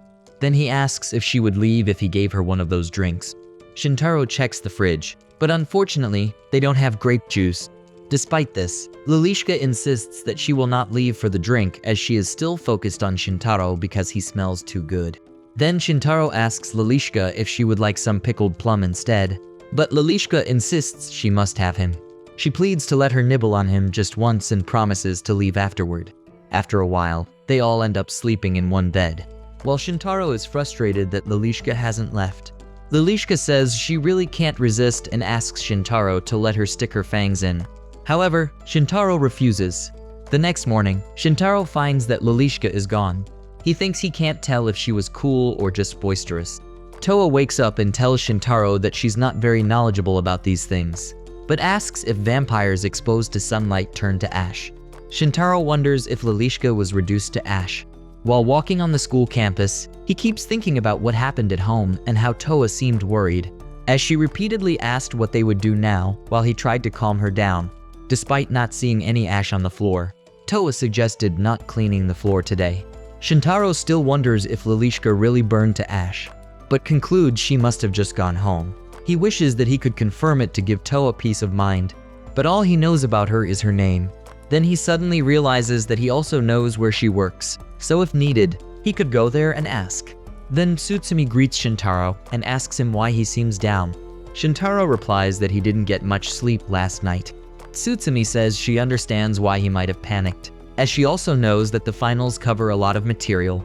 Shintaro asks what she means by finals. Tsurumi reminds him about their final exams, which are only a week away. Shintaro realizes he completely forgot about the exams, as he has been busy with other thoughts like where to take Towa next. At lunch, Suichi asks Shintaro where he is going. Shintaro replies that he's heading to the school store because he didn't bring lunch today. Suichi asks Shintaro to get some pudding for him if there's any left. At the school store, Shintaro buys the food and feels glad that he managed to get the pudding, but he starts feeling hungry as he skipped breakfast in the morning. So he decides to eat his rice ball first. He finds a place to sit and starts eating the rice ball, but suddenly out of nowhere, Lilishka appears and licks the food from his cheek. Shintaro is shocked and asks her why she's there. Lilishka tells Shintaro that she saw rice on his cheek, so she ate it. Then Shintaro asks about her cosplay uniform and trespassing in school. However, Lalishka reveals that she's actually a student there.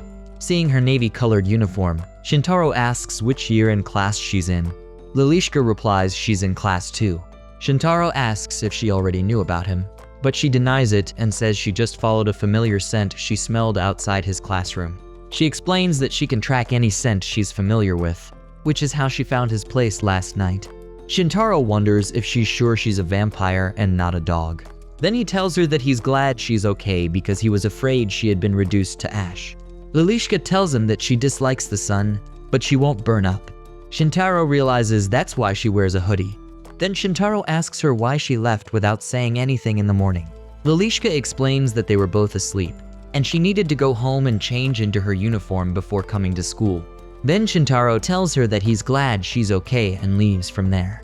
Back in the classroom, Suichi thanks Shintaro for bringing pudding, while Tsutsumi asks Shintaro if there was a long line since he took so much time.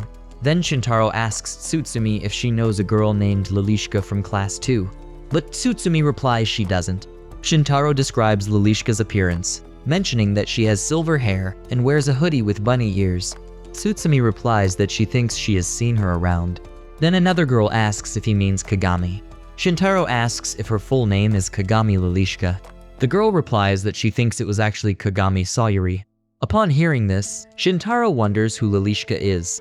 Tsutsumi suddenly points at Lalishka, who is hiding behind the door, and asks if that's her. Shintaro gets shocked and finds it scary. After school, Shintaro realizes that he doesn't have work today, so he decides to go straight home and tell Towa that Kagami is fine. As he is about to leave, Tsutsumi stops him and offers to lend him her notes which cover all the exam material, as she noticed that he hasn't been able to focus in class. Shintaro gratefully accepts the offer. Then Tsutsumi suggests they go to the library to copy the notes, and Shintaro agrees. Tsutsumi feels proud, thinking that while she might not be as direct as Noel, she can still help in her own way. But suddenly, a bat appears in front of Shintaro with a message to follow it. Shintaro apologizes to Tsutsumi and says he can't go to the library because something urgent has come up. He starts following the bat, and along the way, Noel calls him, but he ignores her. Shintaro follows the bat to a place that looks haunted. He hesitates, mentioning that he doesn't want to go in there, but then Lalishka opens the door and welcomes him. She tells Shintaro that he kept her waiting. Shintaro gets irritated and asks her to stop sending bats flying around the school. Lalishka explains that the bat is her familiar.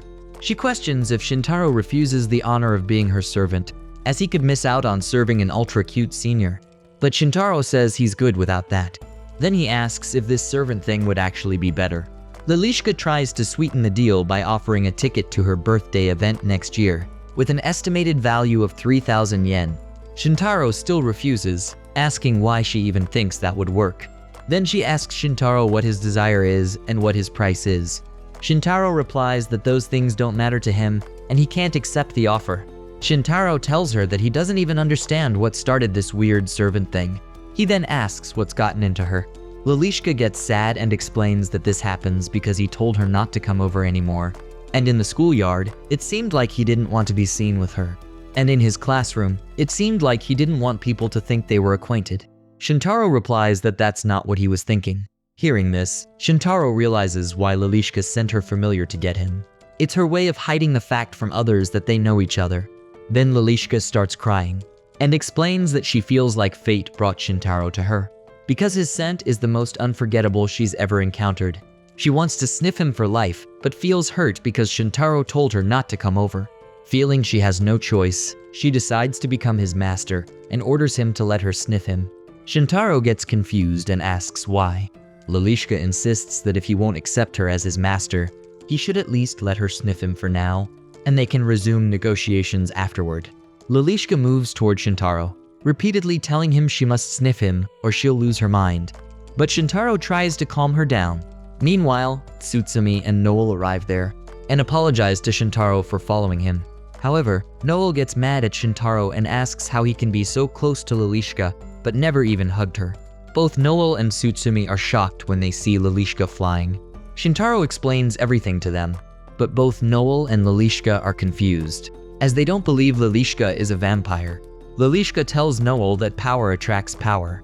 Noel gets excited to see a vampire girl, as she loves vampires almost as much as she loves angels. However, she warns Lalishka to stay away from Shintaro, as he is her friend. Tsurumi is also sad because Shintaro didn't tell her that he'd already met a vampire. Shintaro tries to comfort her, but Lalishka interrupts with an apology, saying she didn't consider whether she was being a bother. Lalishka admits that Shintaro helped her when she was in trouble, but she overstepped by finding his home and showing up unannounced, and by tracking his scent to his class. She confesses that she lost control of herself after meeting him, something that has never happened before. She doesn't know what to do, but wishes to be friends with Shintaro.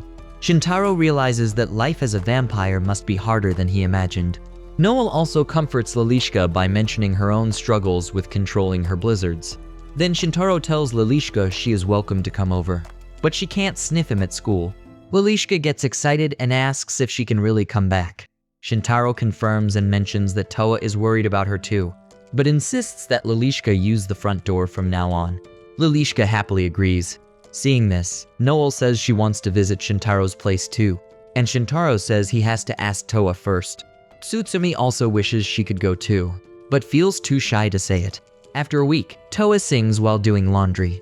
She gets sweaty and feels too hot just after folding the laundry. When Towa looks outside, she notices the seasons are changing for the first time since she came to Earth. Meanwhile, at school, Shintaro, Noel, and Tsurumi feel relaxed because their finals are finally over. But Shintaro points out that they're back in the occult club's room again for some reason. He mentions he never expected they'd spend so much time there. A week ago, Noel said she wanted to ask Shintaro if they could study together, as she thinks studying for exams with friends is what friends do. Then Noel suggests they could study at either her place or his. Shintaro agrees, and Tsurumi says she also wants to join too. Shintaro says he needs to ask Towa first since he's never actually studied with friends before. Then Lalishka asks, why not study here? And this surprises everyone. Back to the present, Noel says using the occult club's room really helped. Tsurumi agrees and says they owe Lalishka a lot. Seeing Mafu, Tsurumi says they've become friends with him too. But then she hears Lalishka's voice saying that if they ask her, then she will say that Tsurumi carried most of the load. Things start getting weird as Lalishka appears from the coffin. After opening the coffin, Lalishka says she truly appreciates all the help over the exam period. Shintaro finds it strange that she shows up in a coffin like it's nothing, to which Lalishka says she was simply divine. Tsurumi tells her that it wasn't that big a deal. Shintaro tells her that it's true, as he would have failed if it wasn't for her. For the past week, Tsurumi has been helping each of them solve questions and formulas. Lalishka admires Tsurumi explanations and attentiveness. Shintaro also thanks Tsurumi, but Tsurumi gets embarrassed and asks them to stop teasing her. Then she wonders if Shintaro just called her Tsurumi for the first time. When Shintaro asks what she's thinking, she replies, nothing. Then Tsurumi mentions that now that exams are over, their presence might bother the other occult club members. Shintaro agrees and says he kind of assumed Lalishka was the only member, but of course, there'd be others. He suggests they should leave, so they don't cause any trouble. Then Noel asks if they should stop somewhere to celebrate the end of exams. Tsurumi asks if she means a cafe or something, and Noel confirms it. Shintaro thinks it sounds good and asks Kagami if she wants to join them, but Lalishka asks him to hold on, and reveals that Kagami Sayuri is the fake name she uses undercover, asking them to call her Lalishka instead. Shintaro is confused and asks why she always strikes a pose. Lalishka explains that the noble name Lalishka comes from mixing Yuri, as in Lily and Sayuri, with a famous vampire's name. Then Shintaro points out that she just admitted that Lalishka is her fake name. Lalishka strikes a pose and insists she will be the one to choose her name. Shintaro is shocked to see her pose again. Then Noel interrupts and asks Lalishka if by famous vampire's name she means the one from Van Helsing. Lalishka replies, indubitably. Watching them, Shintaro thinks these two are somehow on the same wavelength, and then suggests they should leave now. But then he remembers something and asks Lalishka if she has at least 3 members to make her club an official club. Lalishka confidently replies that she does. She mentions herself and then introduces the president by showing a skeleton. Shintaro is shocked and asks why she has a skeleton. Lalishka says she found it in storage. But when Shintaro opens the door, a girl bumps into him. Shintaro quickly asks if she's okay and apologizes to her. Then Lalishka introduces her as Tsurumi, the other occult club member. Upon seeing Tsurumi, he introduces himself and says he is from Class 1. When he says nice to meet you to her, Tsurumi hides behind Lilishka. Shintaro gets worried and thinks she might hate him, but Lilishka reassures him and tells him that Tsurumi is always like this and hates humans. But Tsurumi corrects her and explains that she's just shy and has social anxiety. Then Tsutsumi apologizes to Tsurumi and informs her that they were using the room to study for finals, but they will leave now. As they start to leave, Shintaro stops and asks Lilishka what she will do now, as Tsurumi is here to manage the club. He asks Lilishka if she wants to stay and focus on the club. Lilishka thinks for a moment and decides to go with them. She tells Shintaro that she has something important to discuss. On their way, Lilishka tells them that the Occult Research Club only had third-year members, and they graduated earlier this year. The club was supposed to close, but it stayed alive because Tsurumi and she joined. Shintaro asks her if they are the only members now. Lilishka agrees and says they are in a very doubtful position. If nobody else joins, the club will go from being the official Occult Research Club to an unofficial one. So Lilishka asks them to join the club to keep it alive, but Shintaro declines. Then Lilishka asks Shintaro if he doesn't want to spend time with his cute senior, but Shintaro still says no. Lilishka tries to entice him by mentioning they have AC and soft drinks. Shintaro finds it tempting but still refuses. Noel and Tsutsumi are surprised to see that Shintaro isn't joining. Shintaro asks if this is what Lilishka wanted to discuss. Then Shintaro apologizes to Tsurumi for dragging her into this and asks if she likes the occult club. Tsurumi gets nervous and starts crying, which makes Shintaro feel bad. He apologizes and tells Tsurumi that she doesn't have to talk to him if she doesn't want to. He still thinks Tsurumi hates him. Lilishka explains that Tsurumi loves books, but freaks out when people sit beside her in the library, so she reads in the club room. Shintaro understands but wonders why she picked the occult club. Noel asks Shintaro where he wants to celebrate. Then she suggests they decide while walking to the station. Tsutsumi proposes a casual restaurant where they have multiple drink options. Shintaro suggests Mrs. D's by the station because it has a big dining space. Then they notice a festival happening. Noel says this is no time for Mrs. D's. Everyone seems interested in the festival, but when Tsurumi sees Shintaro up close, she hides behind Lilishka. Shintaro worries if Tsurumi really can't stand him. At the festival, Tsutsumi says that it feels different when it's bright out. Noel asks Shintaro if going to a festival with friends happens in real life too. Shintaro replies that it's a first time for him as well. Tsutsumi asks Tsurumi if she goes to festivals often.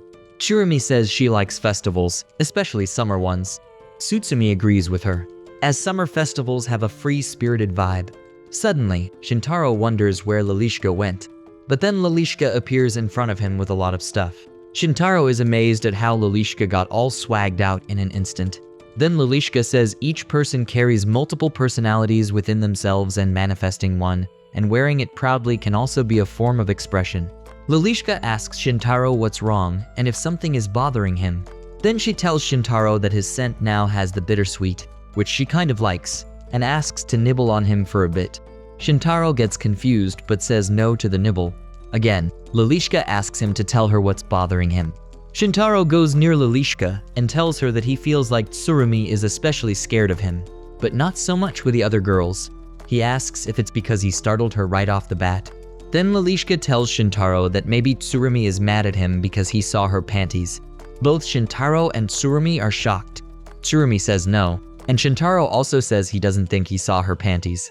But Noel thinks she can't say Tsurumi's panties weren't visible and tells Shintaro it was an accident, like when Shintaro saw hers.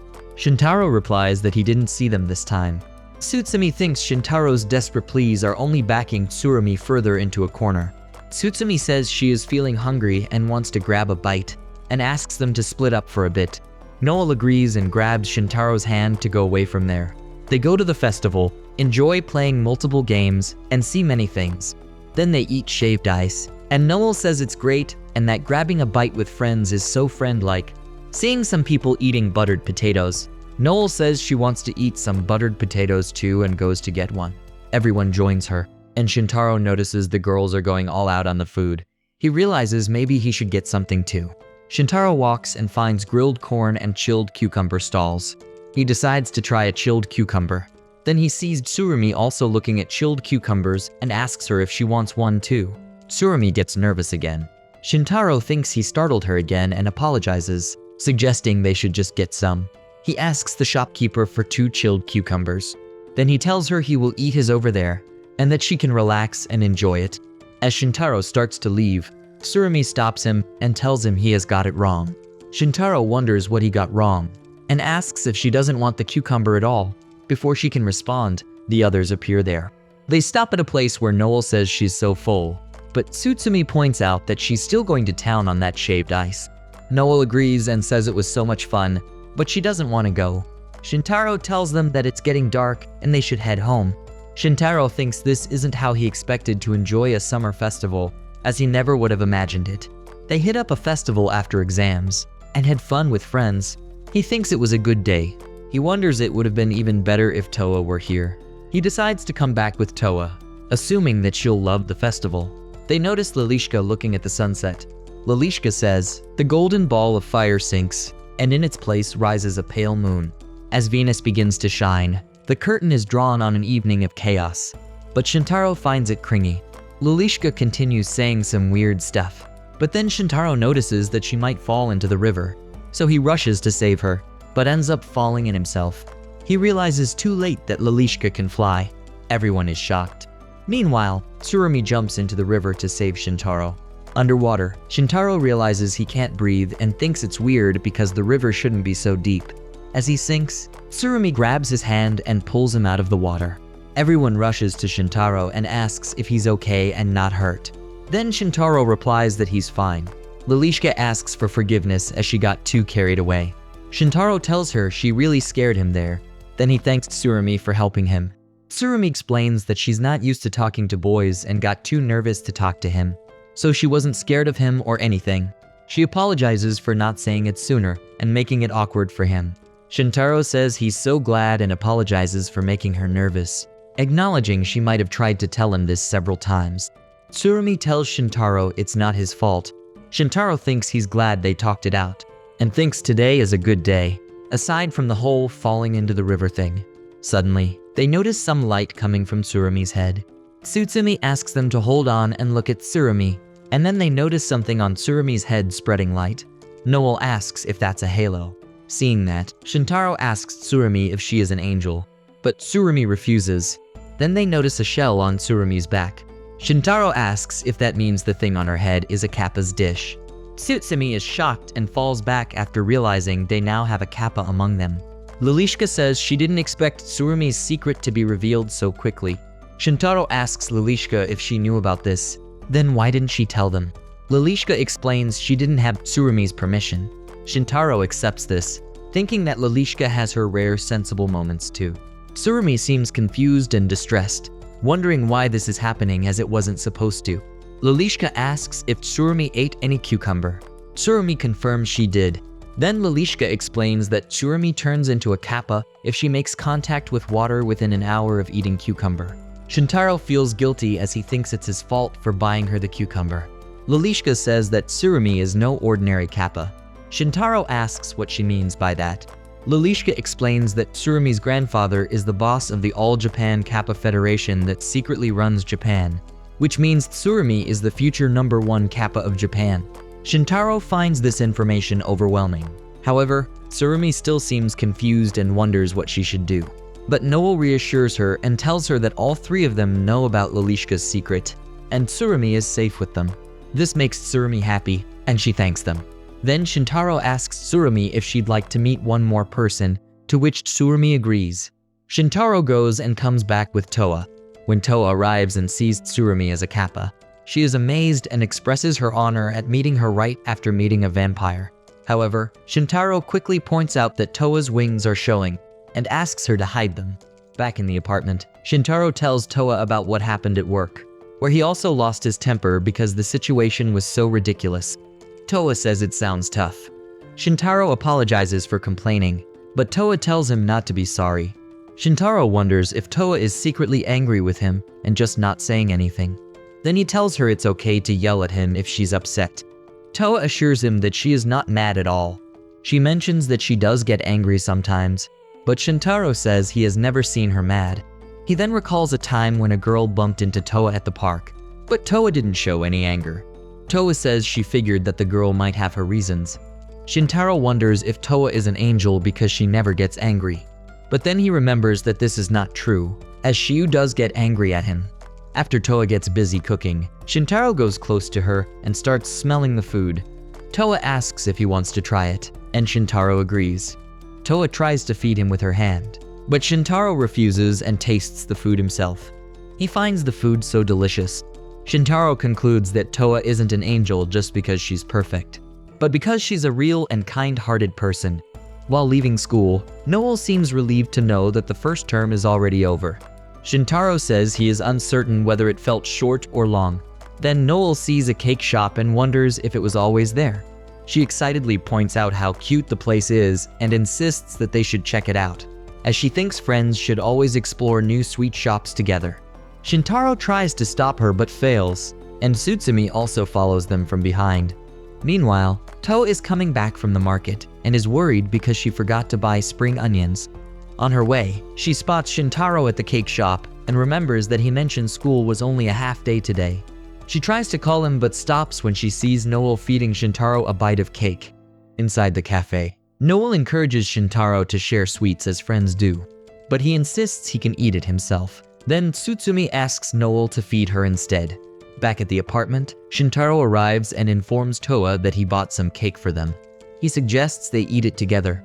However, Towa declines and says she doesn't want any. Shintaro gets concerned and asks her if she's feeling unwell, but Towa insists she is perfectly fine. Then he asks if she's mad, but Towa firmly denies it.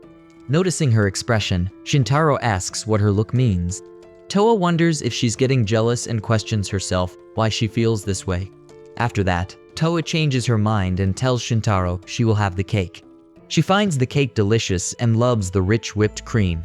Shintaro mentions that he discovered the cake shop with Noel and Tsurumi on the way home, and it was so good that he wanted to share it with her. Then Shintaro tells her that his summer break starts tomorrow and suggests they go somewhere together.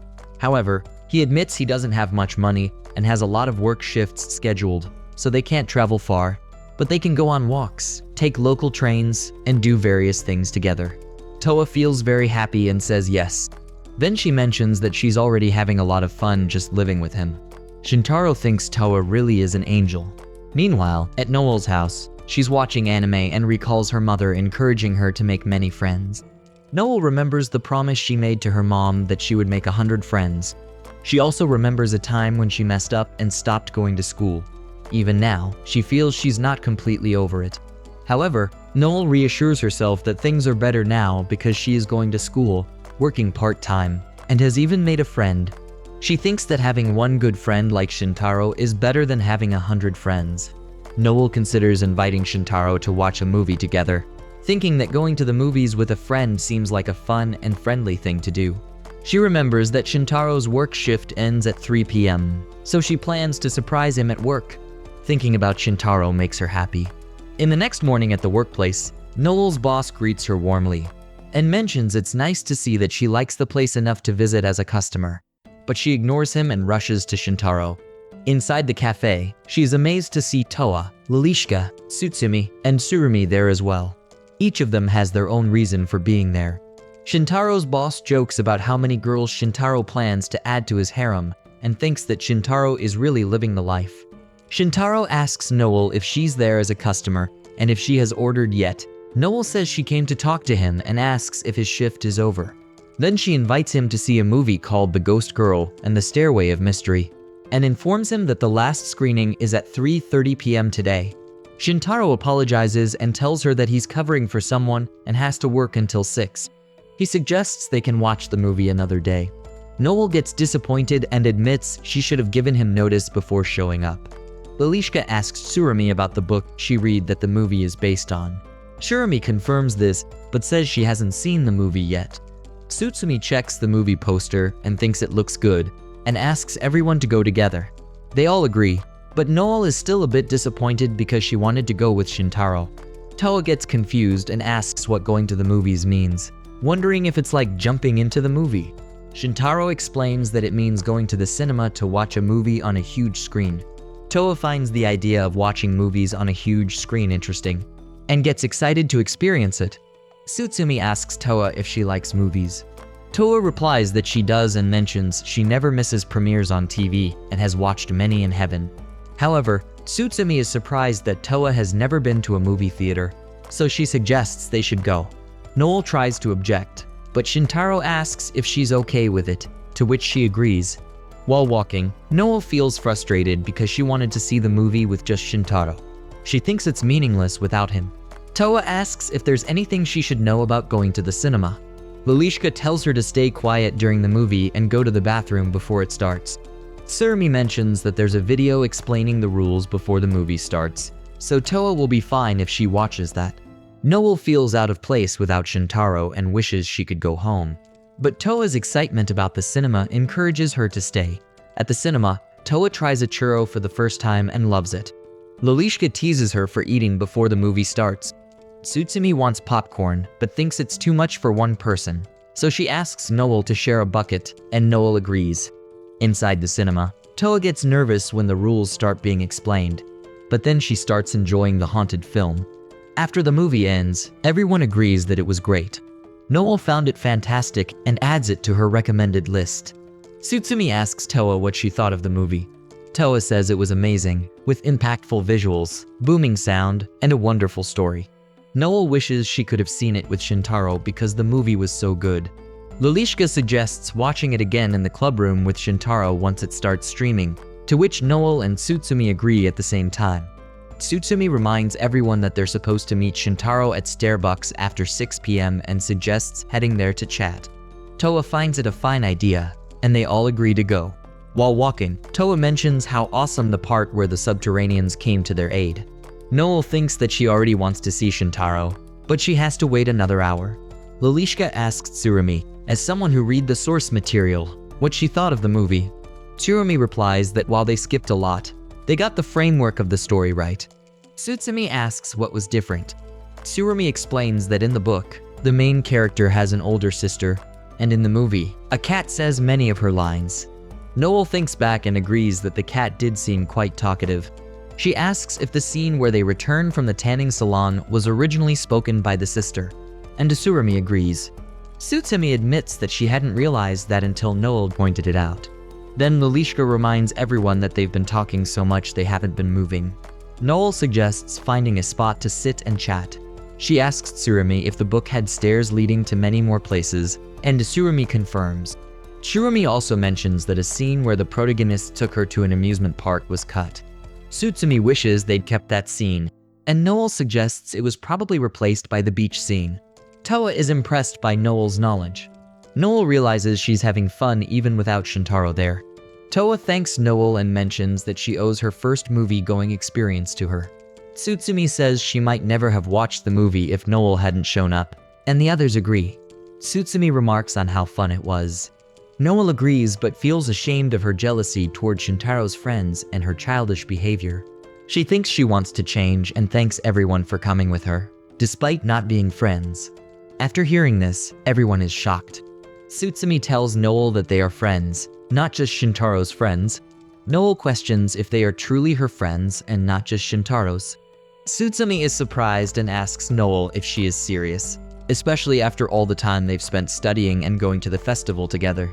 Noel asks if it's because she's Shintaro's friend and proposes the friend of a friend is a friend theory. Lalishka feels hurt by Noel's words. Noel says that according to the theory, it means everyone on Earth is friends, like all humans are brothers and sisters. Tsutsumi tries to calm Noel down. Noel says she never asked them to be her friends. Tsutsumi responds that she can become friends without asking, and asks Noel if she doesn't believe in their friendship with or without Shintaro. Lalishka confirms that Tsutsumi is right, and Towa says that Noel is their friend too. However, Noel runs away. While running, Noel feels a mix of happiness and disbelief, thinking it's like a dream come true and that she owes it all to Shintaro. She wonders if the others are her friends in the same way Shintaro is. However, she feels a special feeling when she thinks about Shintaro, and questions herself what that means.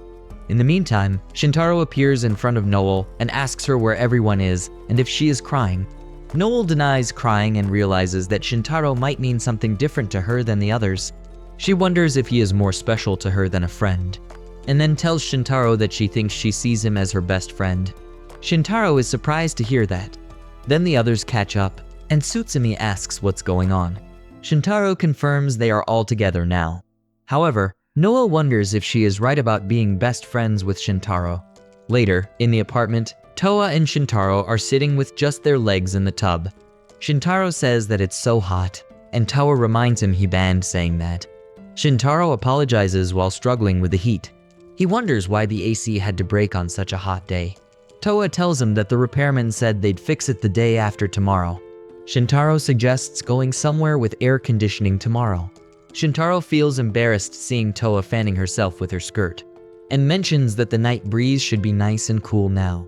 He opens the window but finds it still too hot. Suddenly, Lalishka appears there flying in front of him. Shintaro is shocked and asks why she's there. Lalishka says she's there to nibble him but tells him that he should really take a bath first. Shintaro instantly tells her to get out. Then Lalishka tells Shintaro and Towa that she came bearing gifts and has an invitation to the Occult Research Club's summer camp. Shintaro immediately declines, saying they aren't members. Lalishka is shocked and asks if they really aren't members, and Shintaro confirms this. Lalishka then explains that it's a one-night, two-day trip starting tomorrow, featuring a hot spring and a beach, but Shintaro still refuses. Lalishka insists that she already invited Noel and Tsurumi by telling them Shintaro would be there, but Shintaro says that it's not his problem. Lalishka gets frustrated and says that they don't need to bring anything since it's all free, including travel. Shintaro questions why she thinks he would go. As Lalishka talks, Shintaro thinks and asks if the place has air conditioning, and Lalishka confirms. Shintaro tells her they will go, knowing they might soon find themselves in a situation they never imagined.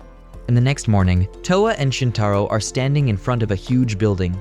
Towa asks if they are in the right place. Then Shintaro looks at the invitation letter and says he's pretty sure, as the letter also says, TRM 3rd building by the station. A guard approaches them and asks them to follow her. They agree, but when they see a helicopter waiting for them, they are shocked, as they didn't expect Tsurumi to send a helicopter to pick them up. After that, they reach a place where Tsurumi welcomes them, but they are still in shock from the helicopter ride. Tsurumi asks Tsurumi who she really is, but then she notices Tsurumi Enterprises is written on the helicopter. Shintaro also asks what that is, and Tsurumi explains that it's one of Japan's big 4 conglomerates.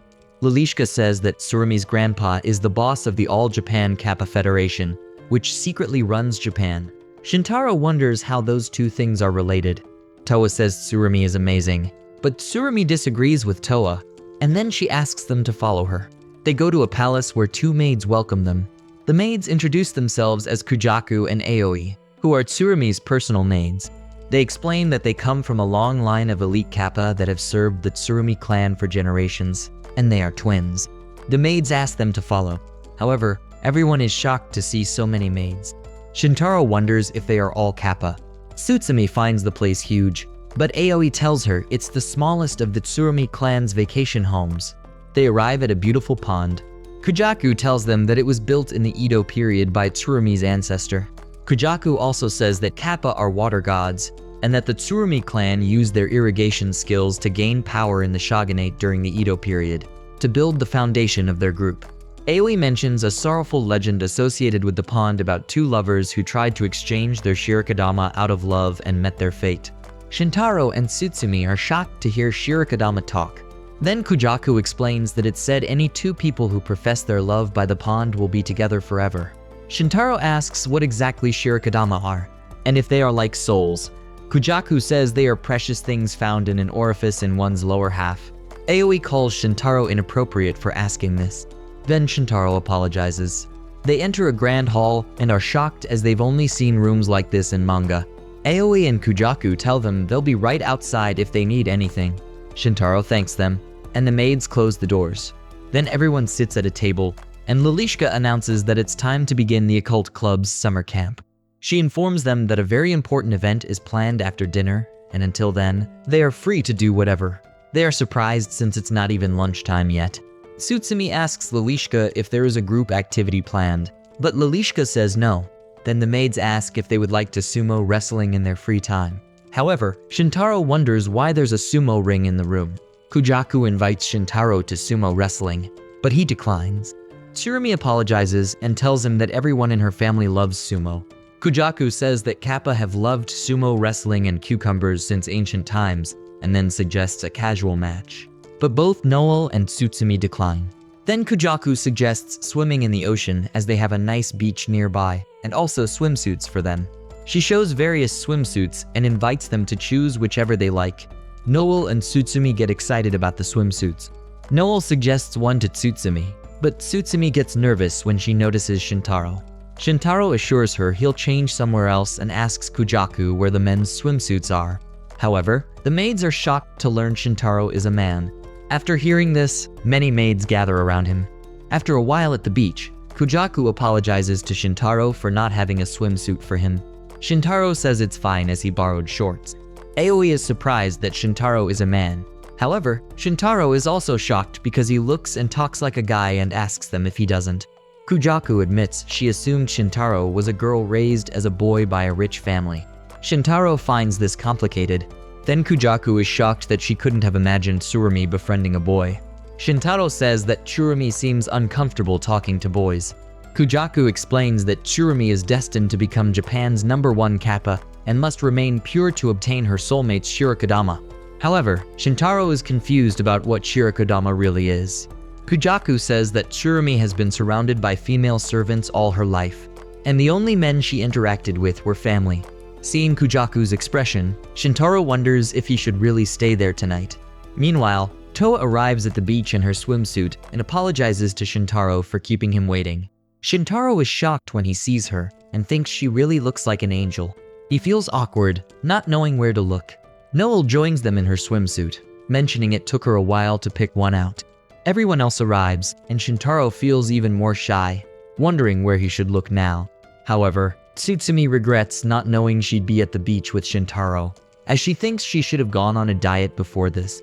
She worries about losing fat in the wrong areas and losing what little assets she has. But despite everything, she's happy to be there with Shintaro. Then Noel suggests playing beach volleyball. Shintaro declines and says he prefers barbecuing. He thinks any guy who could easily join them would be a legend. Then Lalishka appears in dark clothes and scares Shintaro. She explains that the sunny beach is too much for her as a vampire, so she's wearing a special wetsuit from Tsurumi Sporting Goods. Then Noel grabs Shintaro's hand excitedly, and they all enjoy playing volleyball and splashing in the sea. They later move to a barbecue where Towa serves them food. Shintaro then serves food to Towa, and Towa thanks him. After that, Noel tells Shintaro about Towa's funny reaction upon seeing the ocean for the first time. Then Shintaro asks Tsurumi if she has tried the corn he cooked, and she replies she hasn't yet. Shintaro thinks they're able to talk now, but feels they haven't really broken the ice. He wonders how to do this and asks Tsurumi if he can call her Hisui-chan. Hearing this, Tsurumi becomes nervous, and Shintaro worries if he was too forward. However, Tsurumi eventually agrees, and Shintaro calls her Hisui, making her even more flustered. She goes to Lalishka and admits it's nerve-wracking because no boy has called her by her first name before. After that, Towa and Shintaro sit together in a shed to avoid the sunlight. There, Shintaro offers Towa some water, thinking she might be thirsty. Towa thanks him and admires how the sea sparkles in the sunlight, as she never knew the ocean could look so beautiful. She says she enjoys the humid sea breeze, the scent of salt in the air, and the feeling of walking barefoot on the sand. Towa says she knew about beaches before, but experiencing one firsthand is different. Shintaro also agrees with her. Then Towa tells Shintaro that wearing a swimsuit makes her feel somewhat embarrassed, unable to relax fully because it feels like being in her underwear. Shintaro is surprised by her straightforwardness and admires her even more. As everyone relaxes under the sunset on the beach, Tsutsumi thanks Tsurumi for the day. The maids approach and ask if they would like to wash off in the hot spring before dinner. Tsutsumi is shocked to learn that they have a hot spring. However, Kujaku apologizes to Shintaro because their vacation home only has bathing areas for women. She suggests Shintaro use the yard well as the staff baths are women only. Shintaro agrees to use the bath later. Noel asks Shintaro when he is coming to peek in the hot spring, but Shintaro is shocked. He assures Noel that he has no intention of doing so. Then Noel mentions hot springs and public baths being a prime spot for such fictional events. However, Shintaro still says no and asks her why she even thought this. A while later, Shintaro ends up bathing from the well and finds it surprisingly good. But suddenly, Lalishka appears and startles Shintaro. He asks why she's still around, and questions why her swimsuit has changed now. Lalishka explains she had it on underneath the whole time and leaves from there, leaving Shintaro anxious. Then all the girls gather in the hot spring. Towa notices the rich bathwater, and Tsurumi remarks on its potential health effects. Towa notices the spring is named Hisui Springs and asks if there's a reason for the name. Lalishka explains that it was created by the Kappa leader in preparation for Hisui's first bath. After that, Noel enjoys the hot spring, and Tsurumi notices her turning red like a lobster. Tsurumi suggests Noel should get out, and Noel agrees. However, Noel is disappointed that Shintaro couldn't join them. Tsurumi blushes at the thought of bathing with Shintaro and denies any interest in bathing with him. Then Lalishka advises them to wash their hair after a beach day to prevent it from becoming dry and messy due to seawater and UV rays. Towa agrees that dry and messy hair sounds awful. Tsurumi notices Towa's cuteness and compares her own marshmallows to Towa's. She admits that she's not entirely lacking, but wonders when her growth spurt will happen. Noel asks Tsurumi what's wrong, and Tsurumi brushes it off. Then Noel asks Tsurumi if she wants to touch her marshmallows, which shocks Tsurumi. Noel explains she noticed Tsurumi looking at her chest earlier and thought she might be curious, but Tsurumi denies it, saying she has no interest. Then Lalishka mentions a Japanese tradition about women feeling each other's chests in the bath, which surprises Towa. She asks if it's true, but Tsurumi interrupts and asks Lalishka not to spread such ideas as she thinks it's a male fantasy. Noel is shocked and wonders if girls being touchy-feely in the bath is also fictional. She expresses her frustration that nothing seems real to her. Tsurumi insists that's not the case. Then Lalishka goes to Tsurumi and reassures her that they are all still growing. Tsurumi gets confused, and then Lalishka reassures her that even modest chests have big dreams. However, Tsurumi finds it confusing, but Lalishka insists she knows exactly what she means. However, Tsurumi denies it. Suddenly, snowfall starts, and Noel talks about her lack of worldly knowledge from being holed up at home for so long. They calm her down, and Noel wonders if friends are also 2D beings. Tsurumi insists that friends are real and asks what Noel means by 2D beings. Meanwhile, Shintaro relaxes elsewhere where Kujaku and Aoi approach him and suggest a sparring match to pass the time. But Shintaro declines. Then they tell him they've decided he can stay the night because Tsurumi seemed to have so much fun today, as they haven't seen her that happy in a long time. However, they warn Shintaro not to do anything inappropriate towards Tsurumi. Shintaro agrees and assures them that he wouldn't and swears on his life. After a while, everyone enjoys food together, playing cards and watching TV. Then Shintaro notices Towa feeling sleepy and suggests they all go to sleep. Even though it's a bit early, everyone wishes each other good night and goes to sleep. However, Shintaro feels a bit lonely and then remembers that the maids mentioned he can use the bath after dinner. So he decides to visit the hot spring. When he reaches it, he finds it luxurious and refreshing, especially since he's used to just a tiny bathtub in his apartment. However, he is shocked when he sees Tsurumi already there. Embarrassed, Shintaro says that he thought nobody was there and apologizes and gets ready to leave. But before he can go, Tsurumi tells him it's okay and suggests they both stay but keep their distance. They sit in the hot spring together, facing their backs to each other. But Shintaro feels anxious about the situation. Tsurumi thinks she acted impulsively to stop him from leaving. Shintaro also feels bad about leaving after she asked him to stay, but he worries about upsetting the maids. After that, Tsurumi thanks Shintaro for coming to the camp, but he brushes it off, saying he didn't do anything special. Tsurumi disagrees and tells him that everyone else seems to enjoy themselves more when Shintaro is around, as they see something special about him that makes people feel comfortable. Then Shintaro asks if she really loves Lalishka, and Tsurumi confirms she does. He wonders if Tsurumi joined their school because of Lalishka, but Tsurumi says no and explains they were friends even before high school, though she had another reason for joining. She tells him that she received an oracle in middle school after rescuing an old lady from drowning, who advised her to be in an environment with men to open up new opportunities. But when Tsurumi told some details about that old lady, Shintaro found her strangely familiar. Then Tsurumi reveals that Kappa take chance encounters related to water seriously, altering her plan to attend an all-girls school. She struggled with the adjustment to co-ed schooling, But after meeting Shintaro, she thinks her decision was right. Shintaro agrees and feels touched by her words and finds the camp worthwhile. On his way back to his room, Shintaro is taken by the maids to have a sumo match because he went back on his word.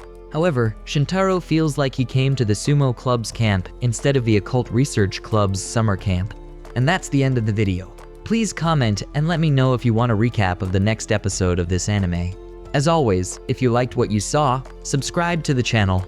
I'll be uploading a lot of videos just like this one, and I'll see you in the next one. Till then, goodbye.